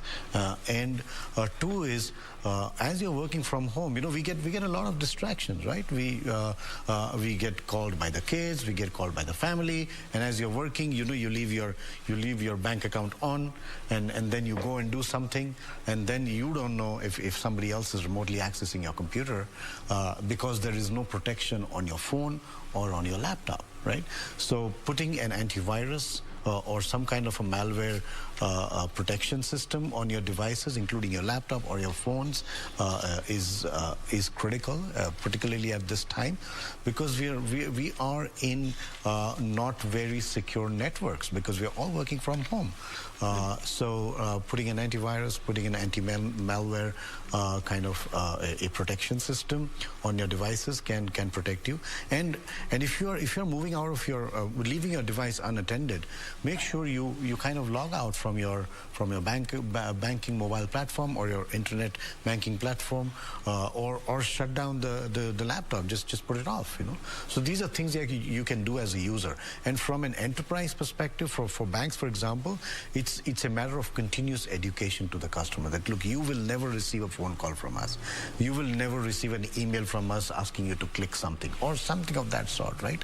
And customers, I think it's about carrying our own baggage. We must make sure that we protect ourselves. If we do not protect ourselves, nobody else is going to help protect us. Mm-hmm. Other from just taking up individual responsibility in regard to this matter, then, what would you advise one to do? One who's already been a victim of fraud, what steps would they take? I mean, you have woken up one morning, you clicked on something, your bank is been wiped clean. What to do? I think a lot of banks have insurances to cover their customers, so good to speak to the bank. And two is, of course, make sure that you are protecting other assets, other digital assets. It could be your email account, it could be your website, it could be some files that you're storing online on the cloud. So it's important that you start protecting other digital assets. While you've lost something, how do you do damage control, right? So make sure that you are protecting, changing passwords of all your email accounts, of all other digital assets that you're accessing with passwords. And these days, a lot of these sites have a biometric option to make sure that you have a two-factor authentication, right? So make sure that you enable two-factor authentication on all digital assets, so that you get an SMS as a one-time password or something, so that you make sure that as you put in the email and the password, there's an OTP and you put in the OTP. So these are things that you can do yourself to protect digital assets that have not yet been attacked. Mm-hmm. So how unfailable is biometrics? Because from what I'm hearing is that you have placed a lot of faith in biometrics, as an emerging trend to curb online, or rather identity fraud. How infallible are they? So, look, it's a technology that's been here for a long time, particularly fingerprint, right? Face and voice are technologies that are emerging. They've been there in the market for a long time, but these have, a lot of the organizations have fast-tracked their what they call non-contact biometric agenda. Mm-hmm. So face and voice is evolving as a technology.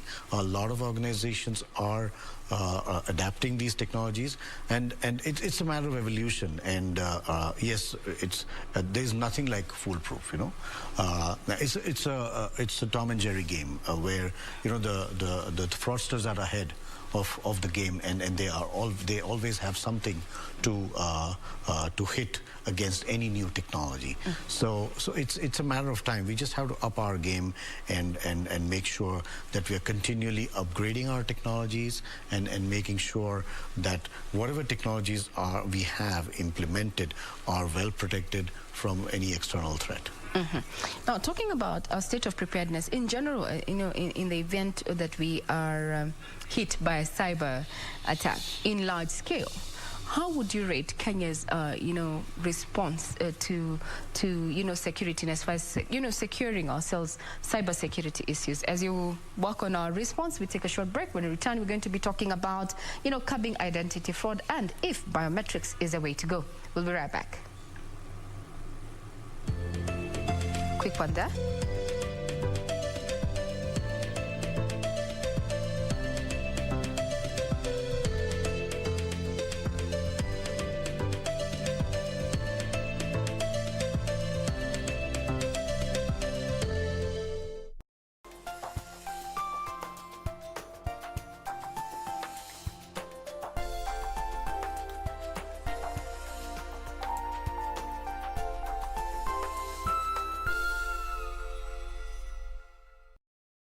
Je, umeomoka? Kama hujaomoka kwenye QuickBin ndio mambo yote. Hapa tuko na fridge, kodi yake ni CM.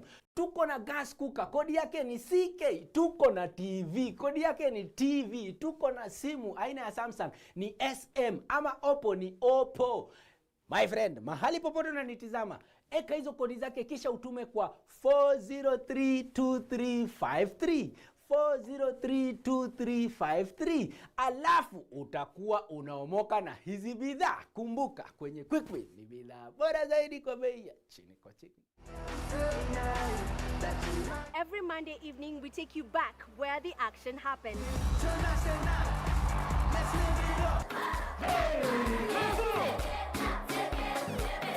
We cheer up your Monday blues.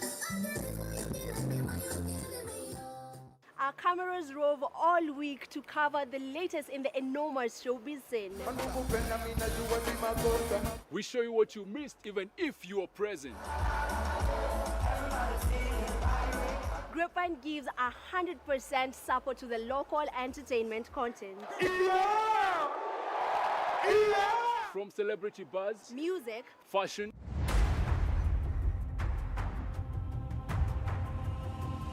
and all manner of entertainment and youth talent.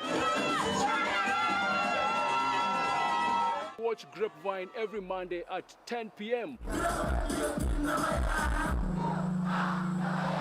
Remember what they say, if you did not see it on Grapevine, then it most probably never happened. Kupata skiza tune hii, sala ya imani na matumaini, dial *811 *815 #. Sala ya imani. Mungu wangu na sadiki maneno yote linalosadiki na linalofundisha kanisa Katoliki la Roma, kwani ndiwe uliofundisha hayo, wala haudanganyiki wala haudanganyi. Amina. Sala ya matumaini. Ili kupata skiza tune hiyo ya sala ya imani na matumaini, dial *811 *815 *811 *815 #.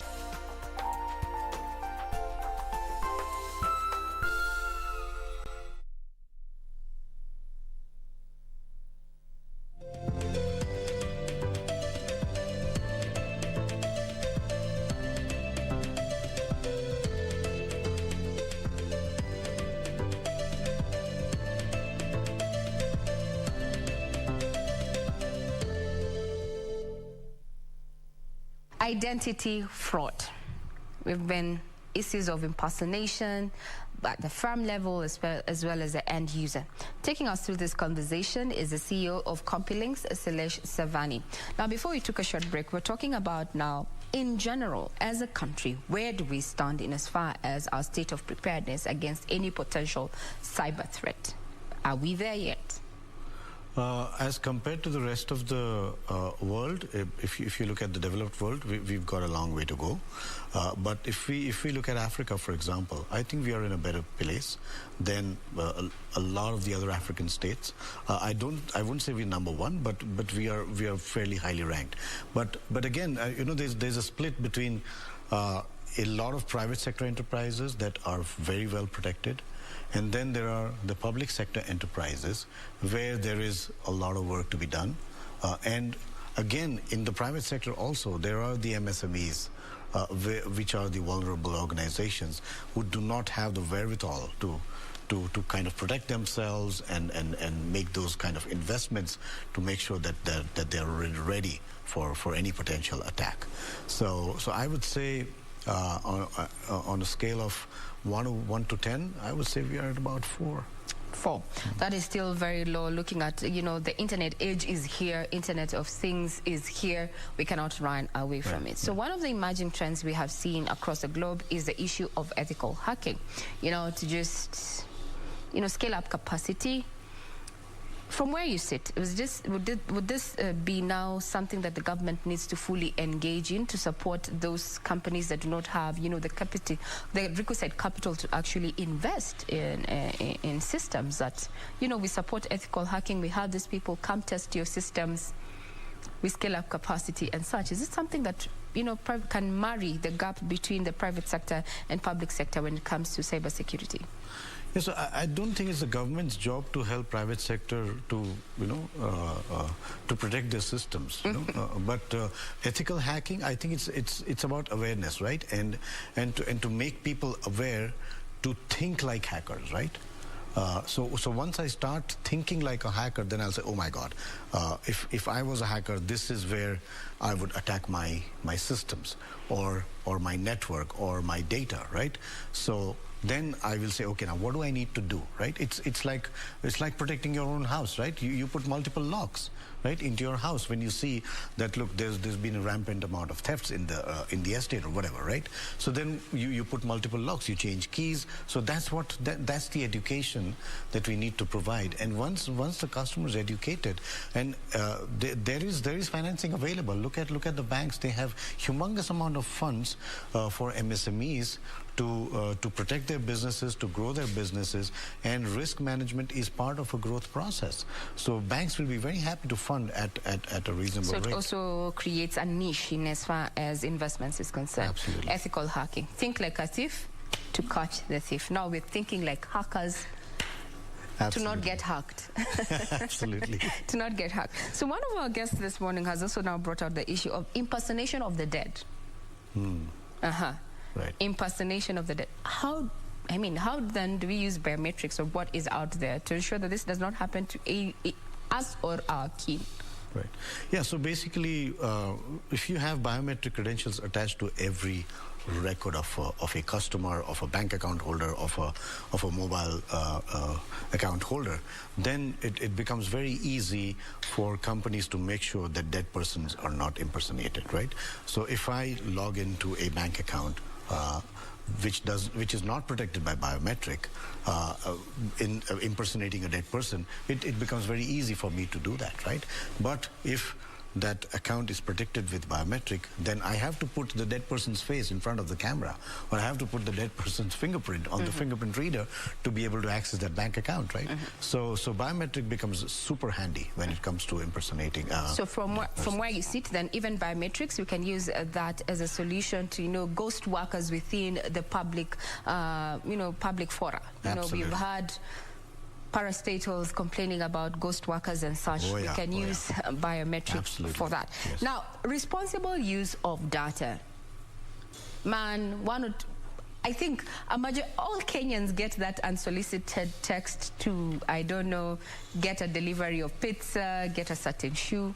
You never shopped at that particular shop, or even you were never interested in pizza, but you're still getting the SMSs, the emails and such. Responsible use of data. Oh, that's a huge subject. We enacted the Data Protection Act. Yes. But I guess what we're not probably doing as a country is not enforcing it so much, right? There are companies that are managing the customer data responsibly, but there are companies that are not so serious about it, and a lot of the hack happens internally, where there is disgruntled employees taking away customers' data and selling them to people for financial gain. So one is to really enforce the act. That's important. We've gone and enacted it, but we're not enforcing it enough. There is no penalty. There is no consequence for data leakage. Now, how do we make sure that companies use their data responsibly? By having a serious consequence for data breach. We have it in theory, we don't have it in practice. Yeah, but it's a matter of time. As we come to a close, Silesh there, what role then is CompuLinks playing in all this in as far as identity fraud is concerned? Yeah, I think we've been in the space of biometric technology for a long time, and we believe that that's the technology that's going to be the future. We believe that physical IDs are going to be a thing of the past in time to come, right? And you are your identity, and that's what we are doing. That's what we are propagating. That's what we are educating our customers about. That use of biometric technology to replace passwords. And to replace anything that is only known to you, right? So your identity is known to you. Passwords are stored on systems, right? And OTPs are stored on systems. But you hold your fingerprint, you hold your face, you hold your voice. So we are selling technology solutions that are biometrically enabled, and we enable our customers to use biometric technology on top of their existing systems. And that's where we are seeing a lot of uptake. So the future, as you say, is digital, and we also hold that data is king. So some of the firms are, using our data, rather the data they collect responsibly, but there's some, well, we all say in a marketplace, there's still a madman or a madwoman somewhere around the corner. Our guest this morning, Silesh Savani, the CEO of CompuLinks. The conversation here has been around, how do you better protect yourself against identity fraud? Is that secure your emails, your passwords and everything, and do not, respond to suspicious calls or texts or even emails. If you doubt anything, call your service provider, because that might just as well be a scam. I'm Regina Manyara. We've been watching Good Morning Kenya.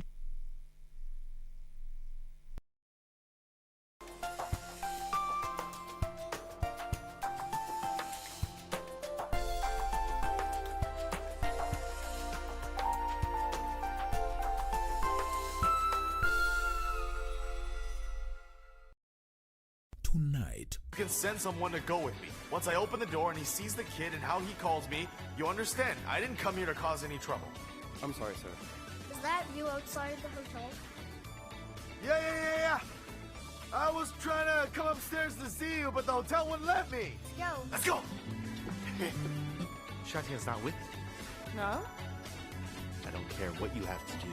Do not allow Yuguo to enter Shatian's school.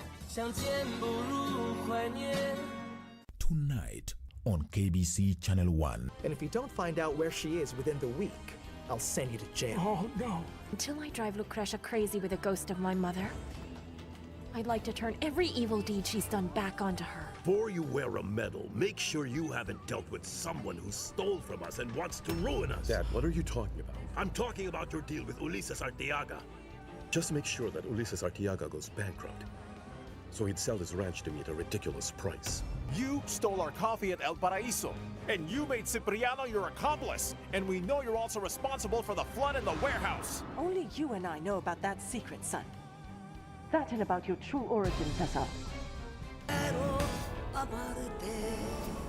Tonight on KBC Channel 1. Nakuulizaje, una mpango wa kando? Mpango wa nini? Ati mpango wa nini? Ati hama, kuja, ukae huku. Kazini, kwatakana tayarishi. Tangu lini? Kuna yule rafiki yako ule kijana mfupi mweusi. Huyu ni alifu wangu huyu boy. Si umesema ongezewa vijana? Nilikuwa kama boys Basi yule amenifanya kusema taka kazi. Huyo? Lakini acha nikwambie mzee. Huyo boy. Utaitana. Huyo ni muizi. Nakwambia, usijaribu imwagia soda tena. Ukimwagia soda tena tutachafuana. Ukimwona fanana na hiyo nguo. Kilemba cha hii. Sasa ninaona nguo tunaileta hapa. Kama unaomba. Huo ni ungwana.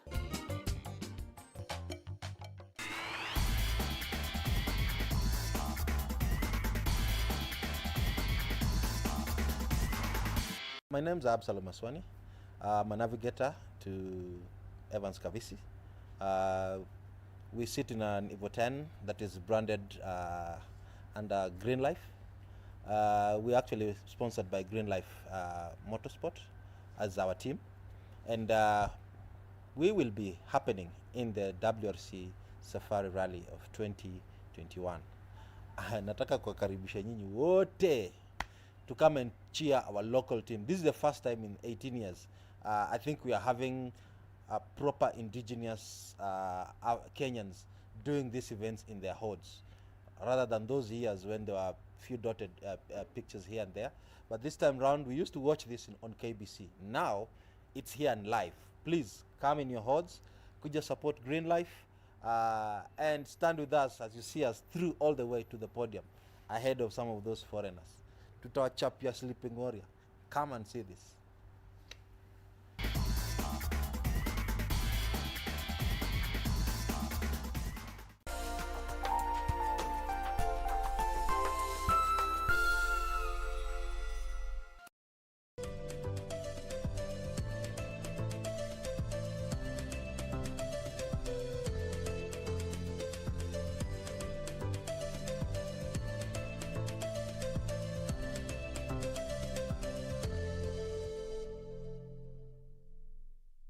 There we go. Welcome back. Thank you for staying with us this far from that political conversation. We now want to move on to our family check topic of discussion today, and we welcome you to be part of this conversation. Remember, our communication platform still remains open. On Twitter, the hashtag is Good Morning Kenya. At KBC Channel 1 remains to be the official station handle. My handle is at Jane Wamboi. Now, thank you to everyone who's already checked in so far. Selector Arafat, I appreciate you seeing there. I can see our super producer Mr. Ben Kamote pale Twitter. William Waburi anasema when I grow old, I don't want to be dormant volcano where I may be likely to erupt in the future. All right, that is William Waburi, always tuned in. Thank you to everyone who's also retweeting all our feeds. We thoroughly appreciate you. But please check in. We'd love to know which part of Kenya you are watching us from. Robinson McBride, I see you pale Twitter. Let me just refresh my feed. Now na PDU, asante sana kwa kutune in. Young Professor, shukran sana for being with us. Jeff, thank you so much for tuning in. United Zone, sijui ni United Mgani? But thank you so much for being with us this far. Keep talking to us. We welcome you to be part of this discussion. Now, as mentioned earlier on in the intro, today on our Family Check segment, we are going to be talking about how to handle disappointment. And when you talk about disappointment, it's a very big topic. But today we want to narrow it down to post-exam stress. And this is specifically exam result-related stress. Just the other week, we had the KCSE results put out. So many grades were attained, and there was a grade that each individual had. But now for many people that did not get the grades that they want, and especially our children, they are in a state of disarray. They are disappointed, and they probably do not know how to handle themselves during this time. You know, feelings of guilt, worry, disappointment, being left out is what is dominant as they are experiencing this time and space that we are in. So today we are here to have this conversation. It is necessary to have this conversation because, you know, just going back to that space when I got my results, it's not what I was thinking I was going to get, but you got what you got. So what is the next step to move on from that point? And today we have two guests with us to help us with this conversation. In studio, we have with us Penina Maluli, who is the director of Stir with Pearl. Karibu sana Penina. Asante. Thank you for always making time to be with us here on Good Morning Kenya. And also joining us via Zoom this morning from here in Nairobi, we have Fred Abog, who is a mentor motivational speaker and a counseling psychologist as well. Good morning, Abog. Thank you for being with us. Oh, asante sana, Jen. It's nice to have to be here on the line. Thank you so much for the invite. Absolutely. Now, let me just start with you, Penina, here in studio. You know, when we talk about disappointment, for most people, disappointment is not something that we like experiencing. But from your standing, why is disappointment a necessary part of life? Okay, disappointment is supposed to be something that comes after what you are expecting does not come through to you. As you have said, we are going to exams. it's like someone when they were reading and what they're expecting and the school that they were in, Yes. they were having a very high expectation, the parents and even the principals. But if you check at this time, you will see that there's a very big difference on what people usually expect, which school comes up and which comes down. So there's a lot of disappointment among most of them. Yes. And now this disappointment, when it has hit you, if you are not able to overcome it, and you are not able to, the people around you does not give you support, you go to depression. And usually what we need to narrow down this morning is about the parents, because the parent is the person who will cause this child either to take poison, drop themselves in the dams if we have had such cases, because we have had very bad cases where somebody had what they got, they didn't get home, they dropped themselves in a dam. Others had to take poison because they know who they are going to face at home. So this is the time that parents, we need to calm down, because the period has not also been very easy. Education was not as it was, and even the process was quite different. Okay. Yes. Now, let me come to you, Abok. Just looking at the same aspect, disappointments being a necessary part of life. Why is this important for us as a people to experience disappointment along the journey? Okay. Let me get to hear from Abok first before we get back to Penina. Abok. Yes. Hi. Thank you so much. I think it's important to understand that life is made up of dynamics, and it is inevitable to understand that in those dynamics, there are times that things will flow our way, and there are times that things will go off our way. When they go off our way, the issue is not how they go off our way, but the issue is how do we respond when they don't go off our way. Disappointments are inevitable because disappointments are learning circumstances that help us to get to understand how to both deal with life, but also how to maneuver through the challenges of life and even be better people in life. So disappointment should not be something that is locked out of our environment, but needs to be accommodated because it's also an avenue for success.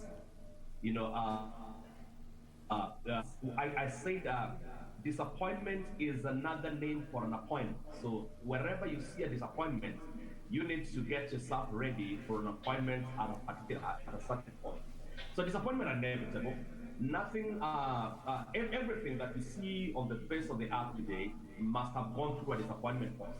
Any perfect thing, whether it's industry, whether it's marriage, whether it's academics, someone to see them on that particular level must have gone through a disappointment scenario at one point or the other. All right. Now, let's get to understand, when we talk about disappointment, and especially with results and exam related, parents have such a huge role in ensuring that they don't blow, this exam stress out of proportion for their children. So let's start looking at things that we as parents should stop doing. And number one, it is result shaming. And this is something that I found to be very prevalent in so many people that I've interacted with. We have parents who shame their children because of the results that they got. Why is this very detrimental, and it contributes to further disappointment within the child? You know the disappointment is double. It comes to the parent, it comes to the child. Because when the child has not done well, the parent also is disappointed. And exactly, disappointment is like a deferred hope. You had hopes, but they are deferred, and that makes your heart sick. And when your heart is sick, you may not be able, when your body is sick, the doctor will treat you. When your soul is down, you can be done some therapy. But when your heart is sick, it is not easy. So that is when now we need now to come to accept what has happened, because it doesn't matter what has happened. Life has to continue. And it's good to have an open mind as a parent and as a child. Have an open mind, because if he has got a C minus and you are expecting a A, there's room for bridging those relevant subjects, or go for a diploma. Yes. Because if this child, you depress them and they die or even get into drugs, you have lost a child. So this is a time now to preserve what we have. We have lost, but we need to preserve what we can be able to hold. Okay. It has to be a joint effort from the parents and even the society. because sometimes you find people around you. That's why you are told to avoid people who speak negative, because they kind of speak bile. Bile is when you stir up that bile in you. And it also is like taking salt and rubbing it on your wood. Why should you accept that? Life is personal. You make a choice. I don't want to listen to these people. I choose to move and have an open mind, and you'll be able to move on. And both sides have to accept the situation and move on. All right. Abok, let me come to you, still looking at the same aspect, just looking at things that we need to stop doing as parents. And number one, I have found that result shaming is something that most parents do, even to a very subconscious level, but it's very detrimental when it comes to our children's well-being. Very important, Jane. I think it's important to understand that success is not a final, because failure is not part of it. Or to shame results is to minimize life based on a particular incident or an event. Life is dynamic. The fact that someone failed on a particular area does not mean that they are failure in life. So when you're shaming them, you are actually telling them that their life is surmounted to that one particular incident, that they maybe something may have happened, or may have not got it right, and you're surmounting it onto that. It is more important to understand that the cosmotability of life depends on the discipline that someone has. And failure is a reflection of what did not go right. So when you begin to narrow it down into shaming it, you are actually surmounting life to that particular incident. The fact that Usain Bolt did not win 100 meters one time does not mean that he's not a good runner. Maybe he had a muscle or the other thing. You can just encourage that person to give it a try next time, or give them an option. And what parents need to understand is that the dynamism of life is based in such a way that you should devoid of competitiveness and approach it holistically, so that the child can see the avenue not based on one particular angle, but on a holistic dimension. So I do not support shaming of results, but I would rather instead encourage parents to holistically encourage their children and be able to motivate them to be able to diversify in what they're doing. Now, okay, from that point, let me just also still stick with you, Abok, and look at the next aspect, and this is all about comparison, and this boils down to even comparing your children to their siblings and the results that they got. Comparing your child's current results to their siblings' previous results, why is this a no-no for parents, and we need to just stop doing this? It's important to understand as a parent that every time that you give birth to a child, every child is unique. That's why you discover that you do not give birth to them the same way, they do not grow the same way, and of course they do not respond to life the same way. Now, comparison is minimizing your child or stereotyping them to behave in a certain manner that their colleagues do. Now, when you're comparing children, you are actually denying them the opportunity to be themselves and bring out in them. So comparison limits the ability of dynamism of a child to explore life regardless of what is unique in them, and ascertain the compatibility that they can be able to bring within the family. When you're comparing a child, you are actually making them to limit the deep gem that is inside of them, and so they try to be basically like the others you're comparing with them. They may not be good in school, but they're good in sports. They may not be good in sports, but they're good in their discipline.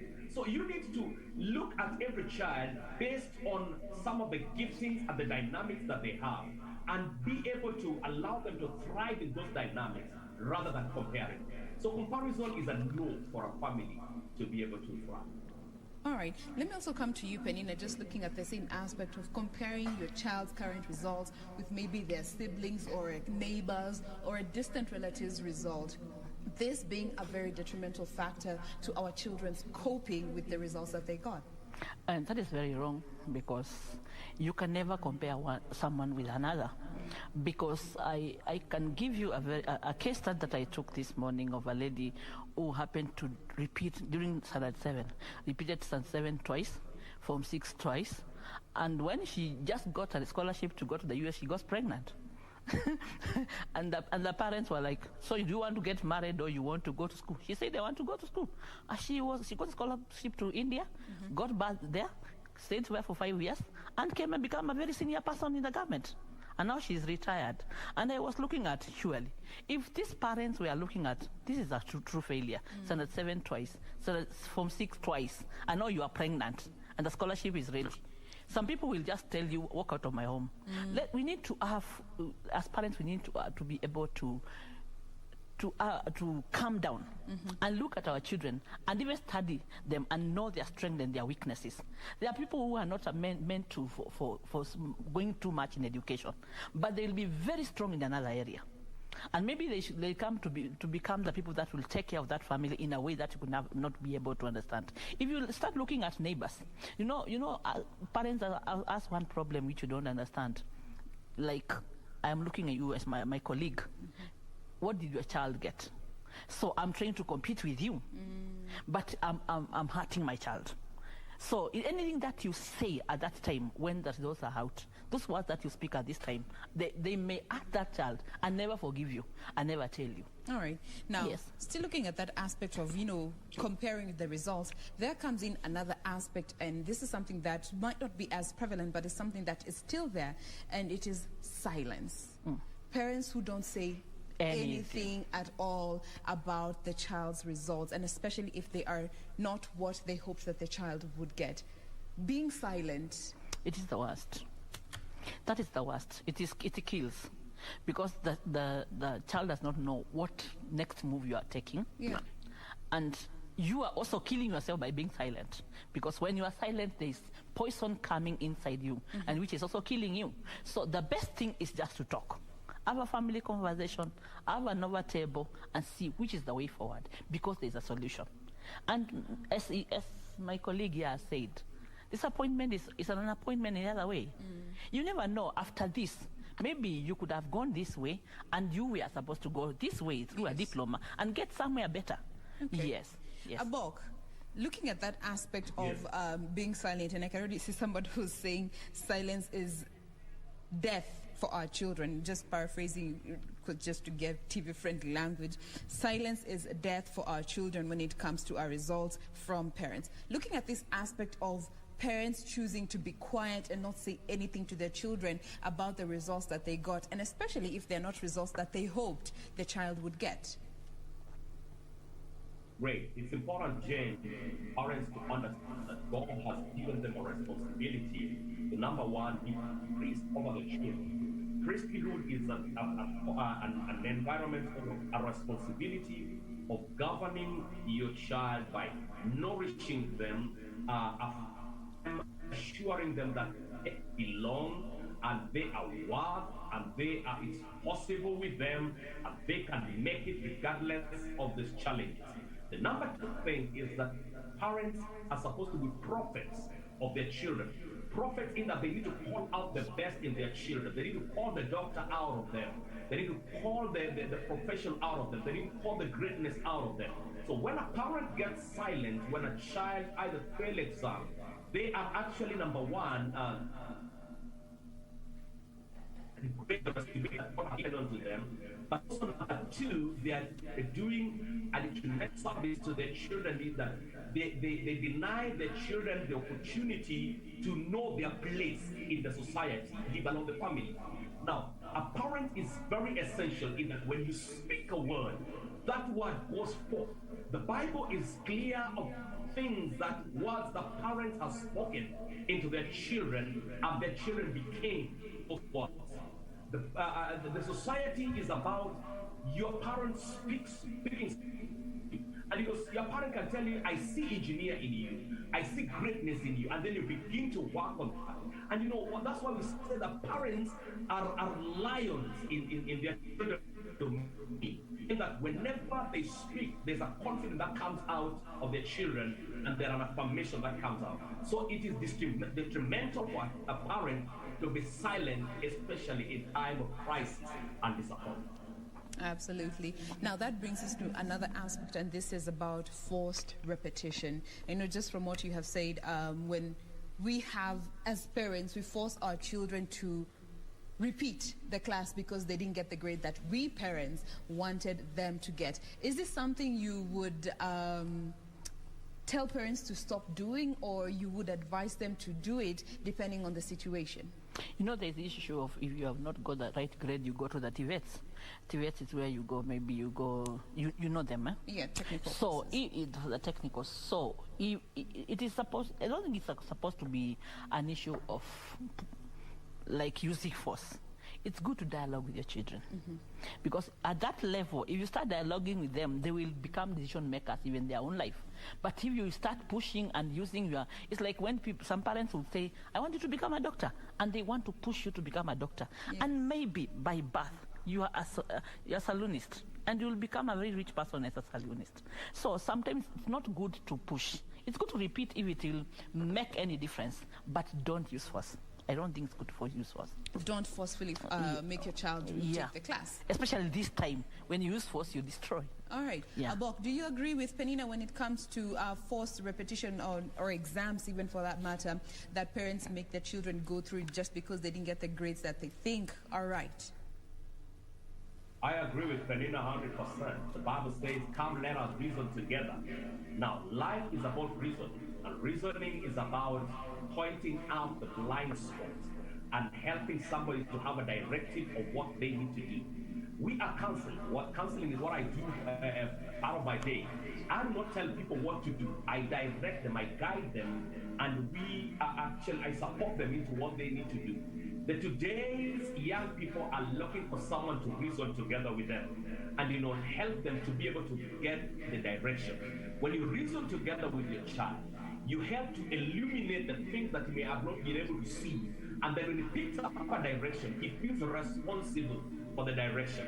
When you force a child to repeat a class, you are actually number one. Right now, schools are going on. It will be more than so there is an element of feeling out of place. Now, education has a lot of a student.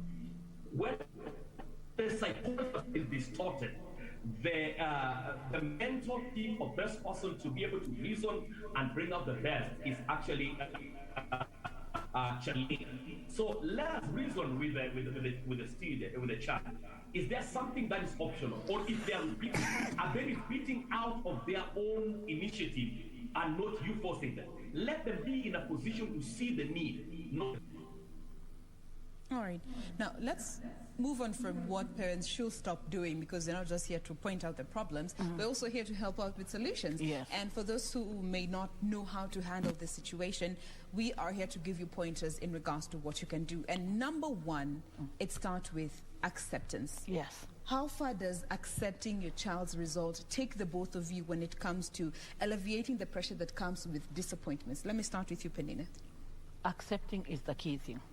Because whether you say no or yes, life has to continue. Yes. This has happened and it has happened. So when you accept and know that there is no way to change this, but we have to move on, you will have a solution. And the first thing is to make sure this child, you speak to them in a way that they feel you accept them the way they are. Because you may also destroy them. Because there are two ways. The sooner you accept it, you know it's better for you. And you may find someone who may go into drugs and even doing things that will cause them forget what has happened. Because nobody is supporting them. But if the parents and the people around that person will show that child, it has happened and we support you, you can move on and you can become even a better person after this. It will be very easy for them. But if you leave that person alone, that's where you find suicide, you find things that has happened. Somebody gets into drug and they could, maybe that person was very, very excellent in education. Yes. Something happened during the exams. Maybe he got a shock during the exams at that time, and he could do better later.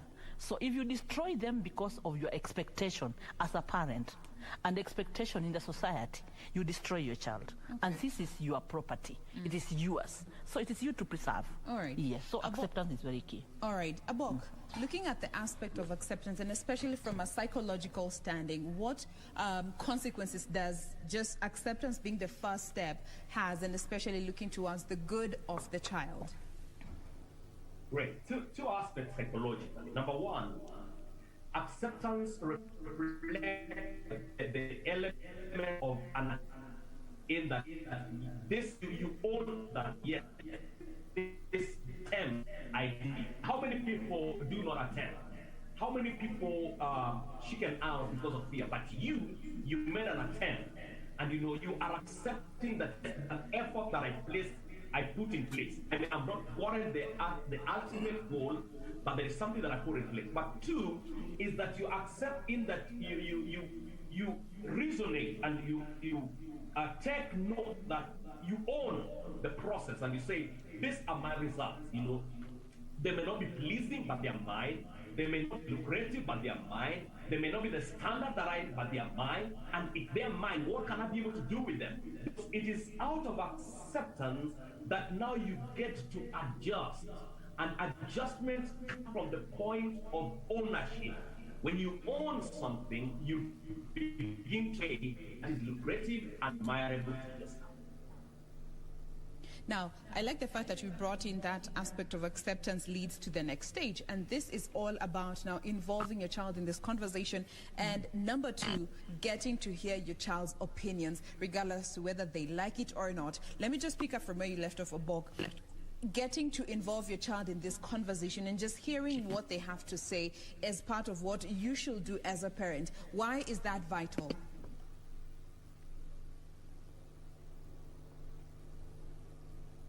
It's different to involve child on the process because they should understand where it pinch most.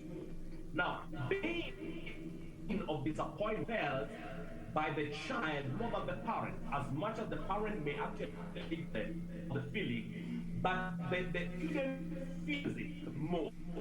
And both of them, they get to craft the means and the ways and the know-how on how to actually be able to make it better.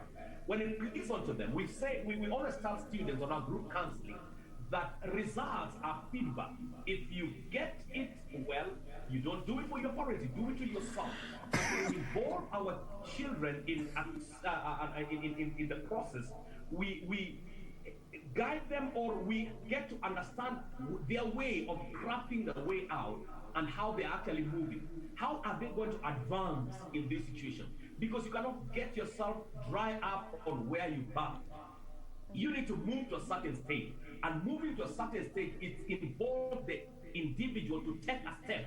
Whether in faith, mentally, psychologically, you are the one to take a step and move on to another. All right. Perina, just looking at the same aspect of involving your child in this conversation in terms of moving forward and not just making decisions for them based on what you think is available or what they can do with their grade. How vital is it to involve them and just get to hear their opinions about their grades and what they hope to get to do moving forward? Yeah, it is very important to have a discussion with them because you know when you engage your child, you even come to realize that person is wiser than you thought, because the kind of words they will bring out when they are free, because now they have been given the position even to express themselves, so the fear has been taken away. They will be able to express themselves and even bring out what they never knew they have in themselves. And this will lead them to be able to know what do they want. Because even when they are at school, they are told to choose their careers.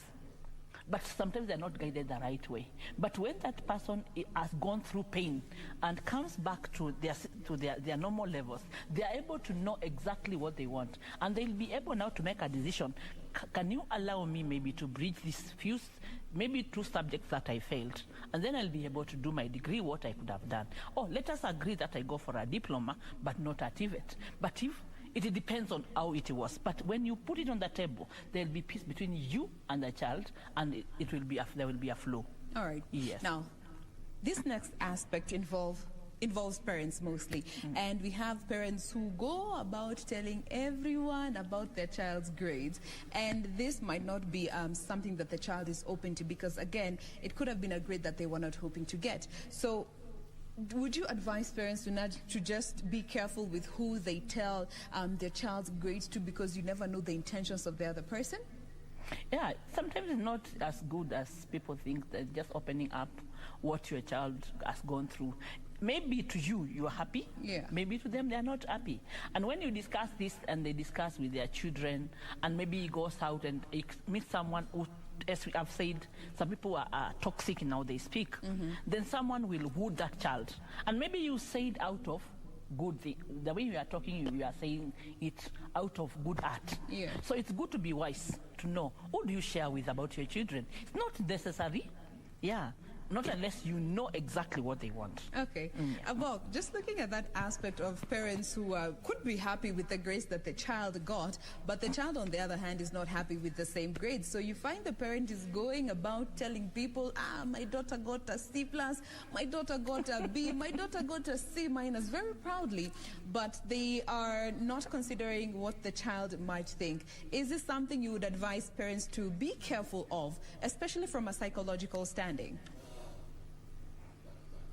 True. I want to look at this from two perspectives. Number one is that when it comes to the parent psychological dynamic, especially when it is success, it's a bit challenging to deny the parents an opportunity to express their pride, their appreciation, and the dynamic. But of course, what I always advise parents is to be moderate, because not everybody you are sharing with has the same joy and the same way you are looking at the thing. So be moderate on the way you are sharing, because sometimes that is not what your child expects. But also, why can't you also take time and agree with your son or your daughter? What you got, should I share it? What do you think about it? Because when you got the permission of the child, because he is the owner of the result, it goes a long way. The government has a spokesman. That means that, things need to come out through a channel, and they need to be authenticated and validated before they are communicated. And so let the child give you the permission to share. If they have not given you the permission, please avoid sharing it. You will actually be helping on the psychological dynamic and the well-being of that particular child. But also number two is when you share, it is an avenue of opening a downside for your children. Remember, success or disappointment is not the issue, but the reaction is the issue. What are people saying? What are the things that comes into your ears? The things that will come to the ears of this child as a result of your sharing will determine the progress and the growth of this child. So it is important to not open that avenue so that it doesn't open a window that will be very challenging to control some of the dynamics that will come in as a result.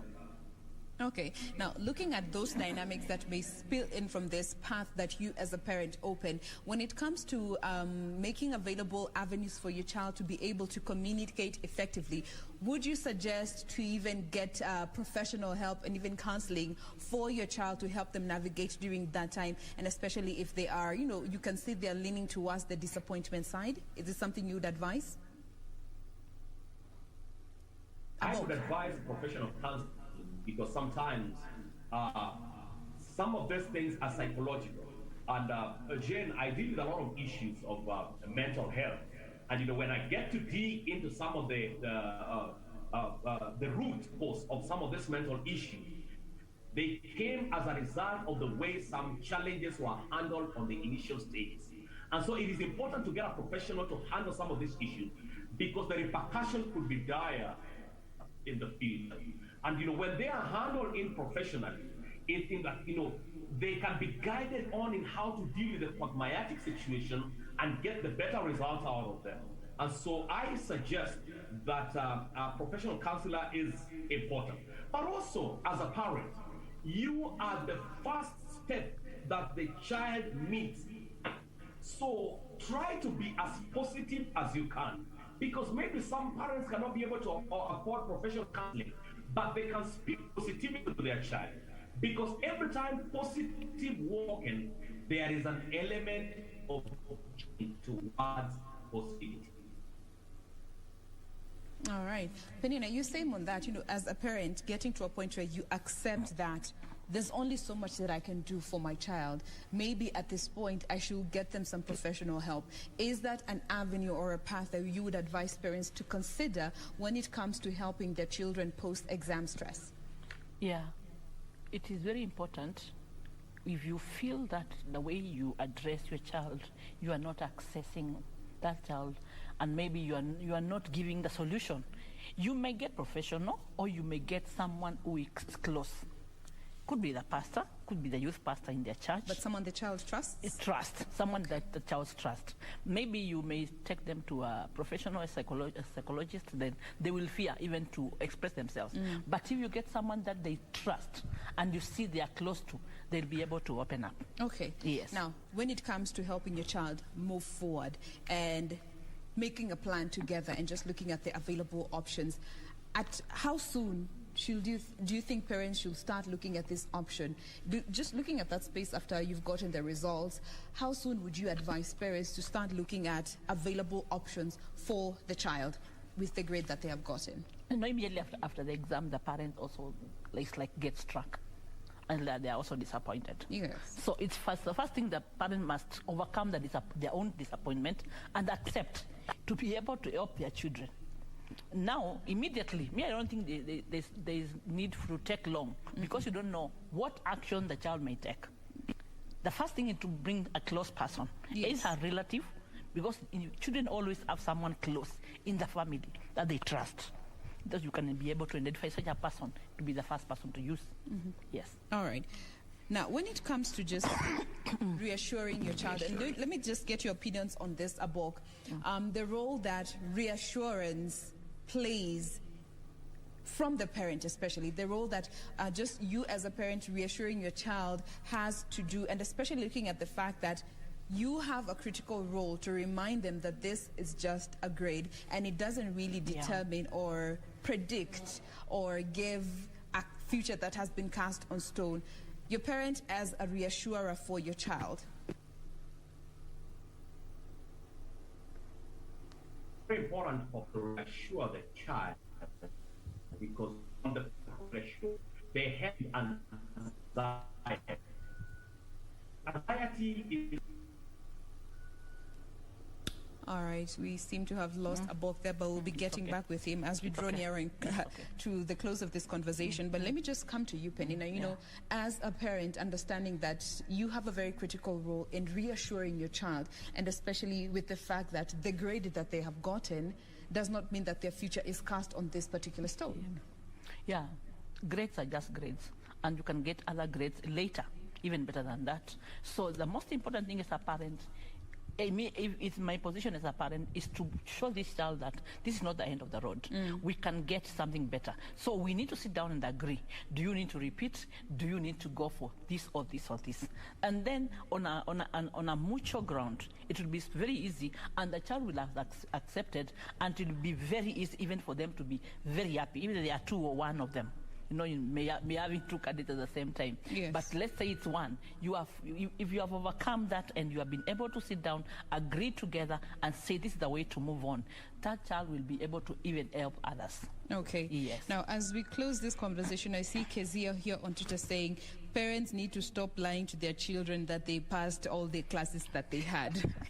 And I'm sure most of us have gotten to hear these stories. You know, our parents never failed. They need to start painting a realistic picture to our children about results. What do you have to say about this? You know, parents who have painted a very picture-perfect experience in their time when they were in that age.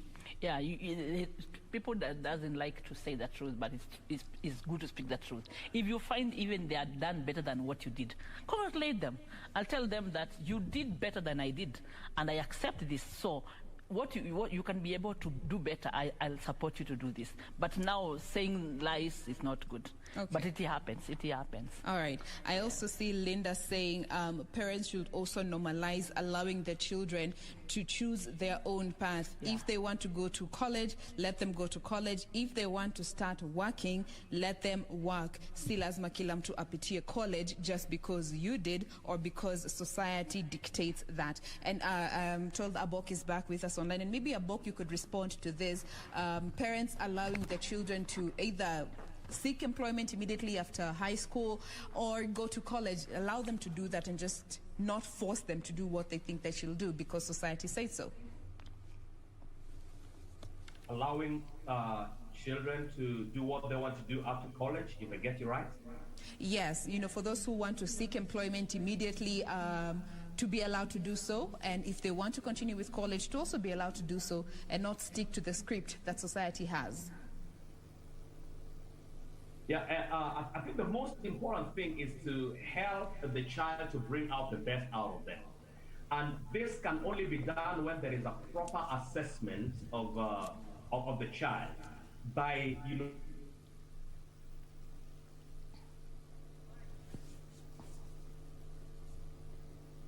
All right, ni kama simu ya Boki imekataa tumalize show na yeye, but nonetheless, we've actually come to the end of the program. But as we close this conversation, Penina, maybe your closing remarks to our youngsters who are watching us this morning, the parents who have children who sat for either the KCP or KCSE exams, and just understanding that they have to work together to help the child move forward. What would you tell them? Yeah, this is my final remarks to the parents.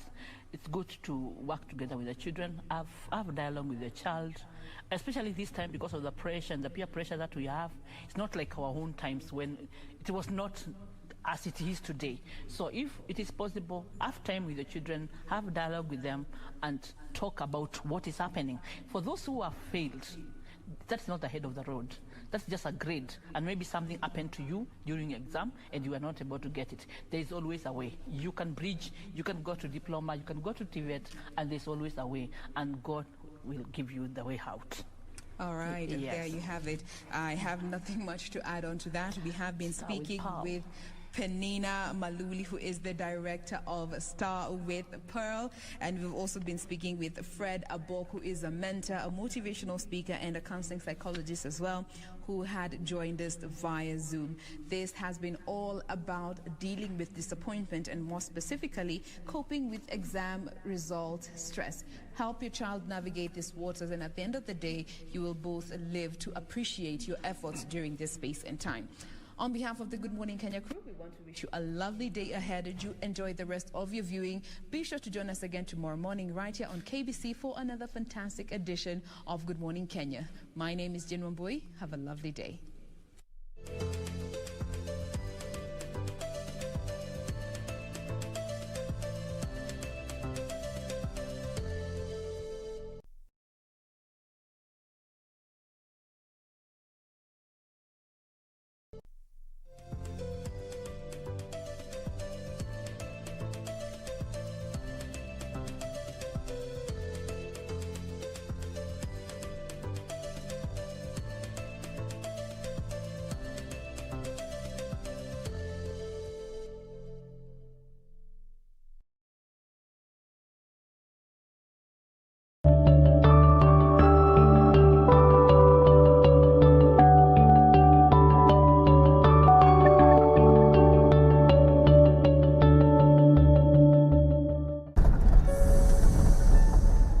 Barani Mtwapa, Kilifi County. Here we meet Kadzu Muriani.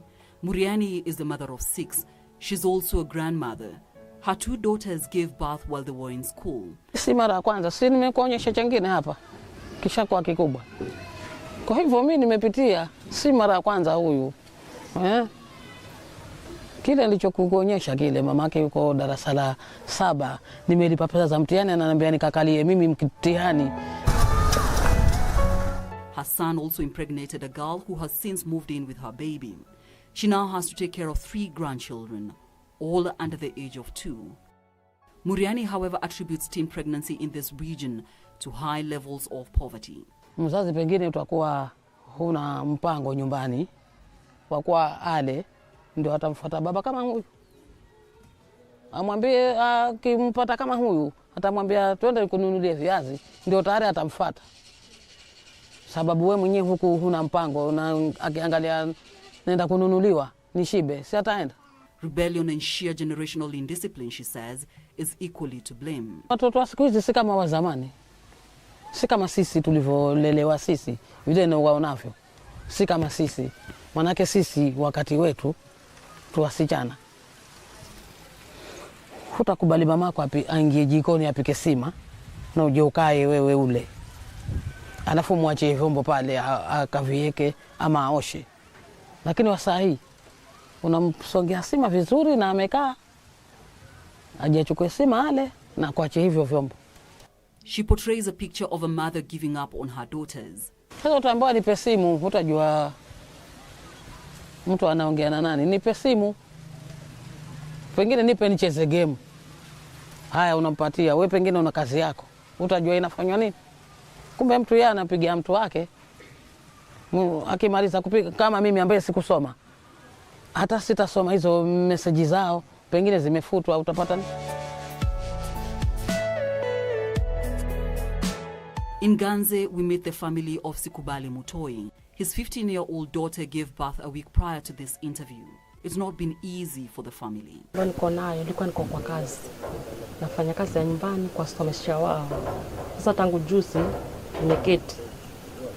Sasa hivi sijui nitarudi vipi kule kazini kwa sababu sina mtoto na huyo atarudi shule. Na nilikuwa huyo baba alifanya kazi timboni. Hawakulipwa.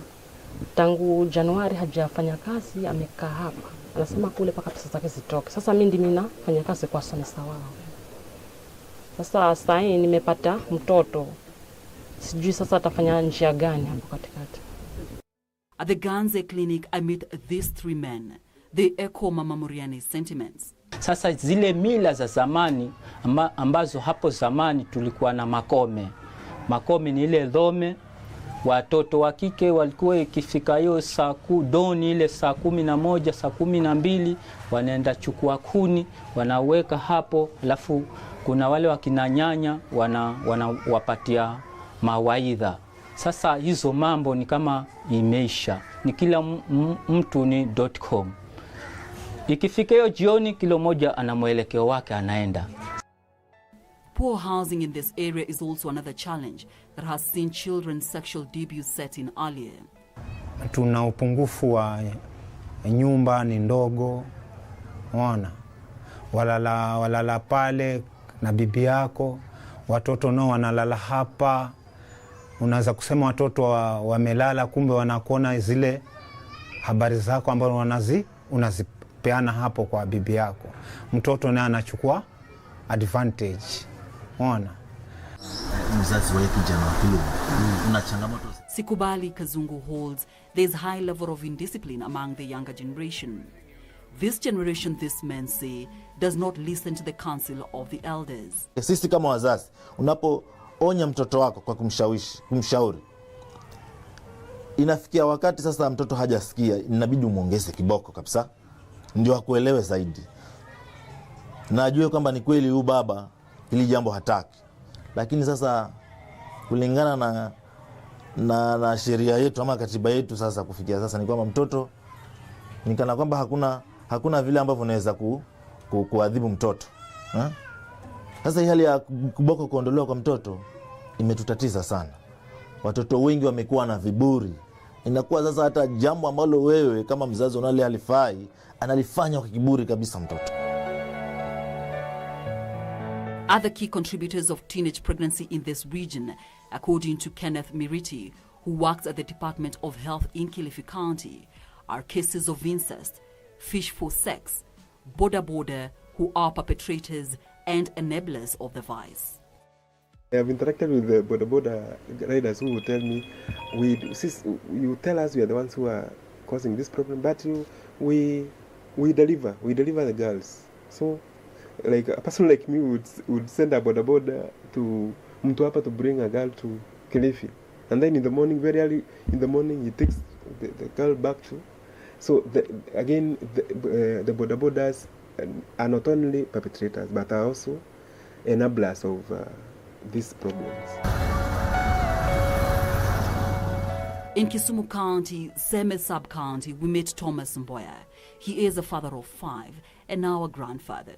He blames his daughter's predicament to the long closure of schools due to the coronavirus pandemic. Corona katuletea shida ambao unapata kuna watoto ambao walipoenda kule walipotolewa shuleni walijipata kwenye maisha ambao za zingine inawaleta kuwa wazazi na wao pia walikuwa wangali wadogo. Sasa unaona mtu kama mimi sasa lazima niwe na mjukuu. Sasa na hali yangu inabadilika. Kama ilikuwa ni ya ujana, sasa naingilia mambo ya uzee. Mother and child will also need proper nutrition, which puts an even bigger strain on the family.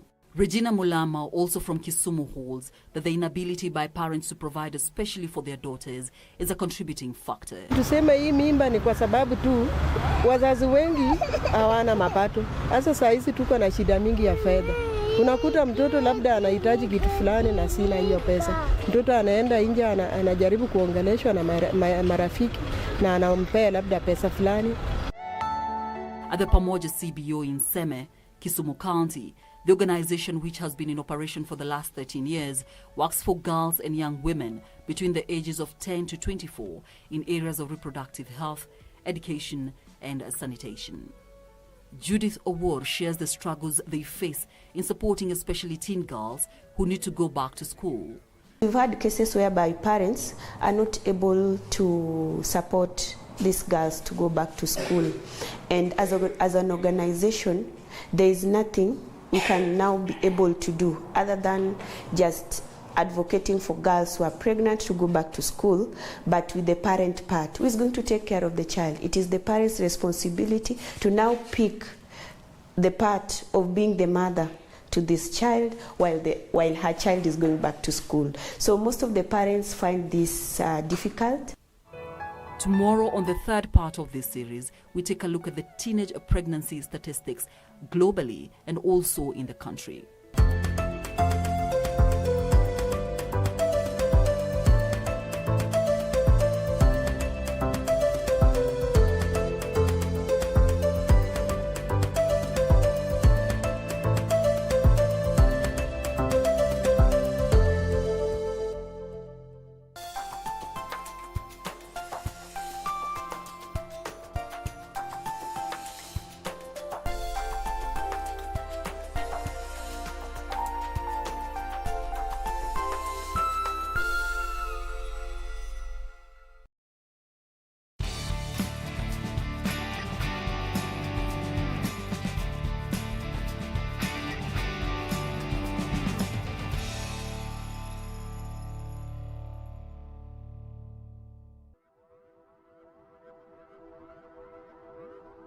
These are the humble beginnings he grew up in, as depicted in the form of art. And these are the hands, the gifts of God Almighty